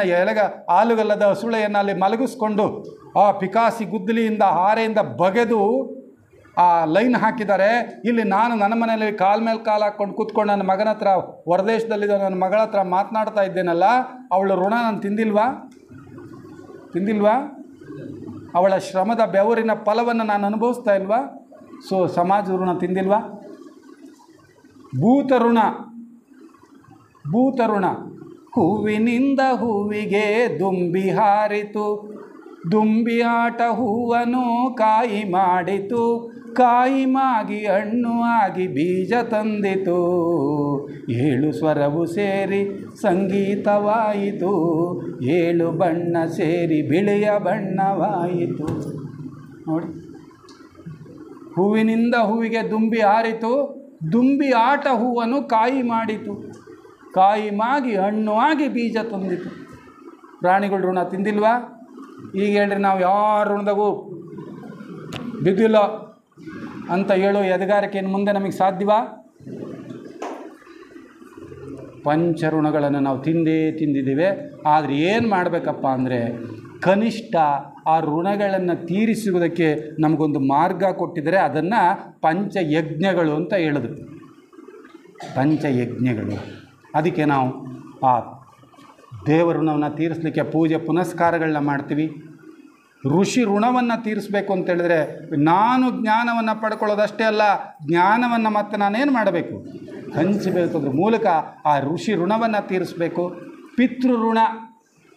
ನನ್ನ ಮಾತಾಪಿತೃಗಳು ನನ್ನನ್ನು ಎತ್ತು ಸಾಕಿದರಲ್ಲ, ಹಾಗೆ ನಾನು ಇದಕ್ಕೆ 2 ಮುಖ ಅಂತೀನಿ ಪಿತೃಋಣ ತೀರಿಸೋಕ್ಕೆ. ಒಂದು, ನನ್ನ ಮುಂದಿನ ಕುಡಿಗಳನ್ನು ಎತ್ತು ಸಾಕೋದು ಒಂದು ಮುಖ. ನನ್ನನ್ನು ಸಾಕಿ ಬೆಳೆಸಿ ದೊಡ್ಡವ್ರು ಮಾಡಿದಾರಲ್ಲ, ಹಿಂದೆ ಇದ್ದಾರಲ್ಲ, ಅವ್ರನ್ನ ಸ್ಮರಿಸೋದು, ಅವರ ಸೇವೆ ಮಾಡೋದು ಪಿತೃಋಣವನ್ನು ತೀರಿಸುವ 2ನೇ ಭಾಗ. ಅದೆರಡೂ ಸೇರಬೇಕು. ಸಮಾಜದ ಋಣ. ಸಮಾಜ ಋಣವನ್ನು ಸ್ವಲ್ಪನಾದ್ರು ತೀರಿಸಬೇಕೋ ಬೇಡವೋ? ಬೆಸೆಂಟಮ್ನೋ ಸ್ಲೋಗನ್ ಈ ಸಂದರ್ಭದಲ್ಲಿ ನೆನಪು ಮಾಡ್ಕೋಬೇಕು. ಬೆಸೆಂಟಮ್ನೋ ಸ್ಲೋಗನ್ ಏನಪ್ಪ ಅಂದರೆ, ಸ್ವಂತಕ್ಕೆ ಸ್ವಲ್ಪ, ಸಮಾಜಕ್ಕೆ ಸರ್ವಸ್ವ. ಆದರೆ ನಾನು ಪ್ರಾಪಂಚಿಕನಾಗಿ ಇದನ್ನು ಉಲ್ಟಾ ಹೇಳ್ತೀನಿ, ಸ್ವಂತಕ್ಕೆ ಸರ್ವಸ್ವ, ಸಮಾಜಕ್ಕೊಂದು ಸ್ವಲ್ಪ. ಇಷ್ಟಾದರೂ ಎಷ್ಟೋ ಜನ್ಮ ಸಾರ್ಥಕ ಆಗ್ತದೆ ನಮ್ಮದು. ನನಗೆ ಸಮಾಜಕ್ಕೆ ಸರ್ವಸ್ವ ಕೊಡೋಕ್ಕಾಗಲ್ಲ, ಹಿಂದೆ ಹೆಂಡತಿ ಮಕ್ಕಳು ಎಲ್ಲ ಇದ್ದಾರಲ್ಲ. ಹಾಗಾಗಿ ಬೇಡ, ಸ್ವಂತಕ್ಕೆ ಸರ್ವಸ್ವ, ಸಮಾಜಕ್ಕೆ ಸ್ವಲ್ಪ ಕೊಟ್ಟರೆ ಕೂಡ ಇವತ್ತು ಸಮಾಜಕ್ಕೆ ಎಷ್ಟೋ ಸರ್ವಿಸ್ ಮಾಡ್ದಂಗೆ ಆಗುತ್ತೆ. ಅದಕ್ಕೆ ಸಮಾಜದ ಋಣವನ್ನು ತೀರಿಸಬೇಕು. ಭೂತ ಋಣವನ್ನು ನಾವು ತೀರಿಸಬೇಕು. ಆ ಭೂತ ಋಣನ ತೀರಿಸೋದಕ್ಕೆ ನಾವು ಯಾವುದೋ ಒಂದು ಪ್ರಾಣಿ ಸಂಕುಲಕ್ಕೆ ಒಂದು ಸೇವೆಯನ್ನು ಮಾಡೋದಾದರೆ, ಯಾವುದೋ ಒಂದು ಬೀದಿಯ ನಾಯಿಗೊಂದು ಅನ್ನ ಹಾಕಬೇಕಾದ್ರೆ, ಇಡೀ ಆ ಪ್ರಾಣಿ ಸಂಕುಲಕ್ಕೆ ಒಳ್ಳೆಯದಾಗಲಿ ಅಂತಕ್ಕಂಥ ಭಾವದಿಂದ ನಾವು ಅದಕ್ಕೊಂದು ಅನ್ನ ಹಾಕಿದರೆ, ಅದು ನಾವು ಆ ಭೂತ ಋಣವನ್ನು ತೀರಿಸಿದಂತೆ ಆಗುತ್ತೆ. ಹಾಗಾಗಿ ಸೋದರ ಸೋದರಿಯರೇ, ಈ ಏನು ತ್ಯಾಗ ನಿಯಮ ಅಂತಕ್ಕಂಥದ್ದಿದೆ, ಆ ತ್ಯಾಗ ನಿಯಮವನ್ನು ನಾವು ಸ್ವಲ್ಪವಾಗಿ ಅಳವಡಿಸ್ಕೊಳ್ತಾ ಕೊನೆಗೆ ಯಾವ ಹಂತಕ್ಕೆ ಬರಬೇಕಪ್ಪ ನಮ್ಮ ತ್ಯಾಗ ಅಂತ ಹೇಳಿದ್ರೆ, ಆ ಸೇಕ್ರೆಡ್ ಅಂತ ಹೇಳಿದ್ನಲ್ಲ, ದೊಡ್ಡ ತ್ಯಾಗ ಯಾವುದಪ್ಪ? ತ್ಯಾಗಗಳಲ್ಲೆಲ್ಲ ದೊಡ್ಡ ತ್ಯಾಗ ಯಾವುದಪ್ಪ ಅಂತೇಳಿದ್ರೆ, ನಮ್ಮ ಅವಗುಣಗಳನ್ನು ತ್ಯಾಗ ಮಾಡ್ತಾ ನಾವು ಪವಿತ್ರರಾದರೆ, ನಾನು ಪವಿತ್ರಾತ್ಮನಾದರೆ ಅದಕ್ಕಿಂತ ದೊಡ್ಡ ತ್ಯಾಗ ಮತ್ತೊಂದಿಲ್ಲ. ನಮ್ಮ ದೋಷಗಳನ್ನು, ನಮ್ಮ ದೌರ್ಬಲ್ಯಗಳನ್ನು ಏನಿದ್ದಾವಲ್ಲ, ಅವುಗಳನ್ನು ಕಳ್ಕೊಳ್ತಾ ನಾನು ಪವಿತ್ರಾತ್ಮನಾಗ್ತಾ ಹೋದರೆ ಅದು ದೊಡ್ಡ ತ್ಯಾಗ. ಕಟ್ಟ ಕಡೆಯಲ್ಲಿ ಆ ಬೆಸೆಂಟ್ ಒಂದು ಮಾತು ಹೇಳ್ತಾರೆ, ಇವೆಲ್ಲವನ್ನು ಕೇಳುವಾಗ ನಿಮಗೆ ಒಂದು ಅನುಮಾನವೂ ಬಂದುಬಿಡಬಹುದು. ಇಂತಹ ಅತ್ಯುನ್ನತವಾದ ಸ್ಥಿತಿಯನ್ನು ನಾವು ಮುಟ್ಟೋದಕ್ಕೆ ಸಾಧ್ಯವೋ ಅನ್ನುವ ಪ್ರಶ್ನೆ ನಿಮ್ಮ ಮುಂದೆ ಬರಬಹುದು. ಆದರೆ ಅದಕ್ಕೆ ನನ್ನ ಹತ್ರ ಉತ್ತರ ಇದೆ ಅಂತ. ಆ ಪ್ರಶ್ನೆಗೆ ನನ್ನ ಹತ್ರ ಉತ್ತರ ಇದೆ. ನಿರ್ವಾಣದ ಹಂತದಲ್ಲಿ ನಿಂತಿರುವ ನಾವು ಕೂಡ ಒಮ್ಮಿಂದೊಮ್ಮೆಲೆ ಈ ಸ್ಥಿತಿಯನ್ನು ಬಂದು ತಲುಪಿದವರಲ್ಲ. ನಿತ್ಯ ಜೀವನದಲ್ಲಿ ನಮಗೆ ಸಿಕ್ಕ ಸಣ್ಣ ಪುಟ್ಟ ಅವಕಾಶಗಳನ್ನು ನಾವು ಬೆಳೆಸ್ಕೊಳ್ತಾ ಇವತ್ತು ಈ ನಿರ್ವಾಣದ ಹೊಸ್ತಿಲಿಗೆ ನಾವು ಬಂದು ನಿಂತಿದ್ದೇವೆ. ಹಾಗಾದರೆ ವೈ ನಾಟ್ ಯು? ನಿನಗ್ಯಾಕಾಗೋದಿಲ್ಲ? ಅದು ನಿನಗೂ ಸಾಧ್ಯ. ಅನ್ನೋ ಮಾತನ್ನು ಅವರು ಹೇಳ್ತಾ ನಮಗೆ ಒಂದು ಉತ್ತೇಜನವನ್ನು ಕೂಡ ಕೊಡ್ತಾರೆ. ಸೋದರ ಸೋದರಿಯರೇ, ಈ ದಿಶೆಯಲ್ಲಿ ನಮ್ಮ ಪ್ರಜ್ಞೆಯನ್ನು ವಿಶಾಲಗೊಳಿಸ್ಕೊಳ್ತಾ, ನಮ್ಮ ವಿಶಾಲಗೊಳಿಸುವ ಹಿನ್ನೆಲೆಯಲ್ಲಿ ನಮ್ಮ ಕರ್ತವ್ಯ ಏನು ಅಂತಕ್ಕಂಥದ್ದನ್ನು ಅರ್ಥ ಮಾಡಿಕೊಳ್ತಾ, ತ್ಯಾಗ ನಿಯಮವನ್ನು ನಮ್ಮದನ್ನಾಗಿ ಮಾಡಿಕೊಳ್ತಾ ಆ ಇಡೀ ಪ್ರಜ್ಞೆಯನ್ನು ನಾವು ವಿಶ್ವ ಪ್ರಜ್ಞೆ ಮಟ್ಟಕ್ಕೆ ಏರಿಸಬೇಕಾಗ್ತದೆ. ಇದನ್ನೇ ನಮಗೆ ಕುವೆಂಪುರವರು ತಮ್ಮ ಒಂದು ಕವನದಲ್ಲಿ ತುಂಬ ಚೆನ್ನಾಗಿ ಹೇಳಿದರು. ಎಲ್ಲಿಯೂ ನಿಲ್ಲದಿರು, ಮನೆಯನೆಂದು ಕಟ್ಟದಿರು, ಕೊನೆಯನೆಂದು ಮುಟ್ಟದಿರು, ಓ ಅನಂತವಾಗಿರು, ಓ ನನ್ನ ಚೇತನ, ಆಗು ನೀ ಅನಿಕೇತನ. ಎಷ್ಟು ಚೆನ್ನಾಗಿದೆ. ಸೊ ನಮ್ಮ ಪ್ರಜ್ಞೆ ಎಲ್ಲಿಯೂ ನಿಲ್ಲಬಾರ್ದು ಅಂತ, ಅದು ವಿಶಾಲ ಆಗ್ತಾನೆ ಹೋಗ್ತಾ ಇರಬೇಕು. ಎಲ್ಲ ಸಾಧ್ಯತೆಗಳು ನಮಗಿದೆ ಅಂತ ಹೇಳ್ತಾ, ಇಂದಿನ ಒಂದು ಸಂದರ್ಭದಲ್ಲಿ ಆ ಬೆಸೆಂಟ್ ಮಾತೆಯ ಪದತಲಕ್ಕೆ ವಂದಿಸಿ ಈ ಪದಪುಷ್ಪಗಳನ್ನು ಅವರ ಪಾದಾರವಿಂದಗಳಿಗೆ ಸಮರ್ಪಣೆ ಮಾಡ್ತಾ ನನ್ನ ಮಾತುಗಳನ್ನು ಮುಕ್ತಾಯ ಮಾಡ್ತಾರೆ.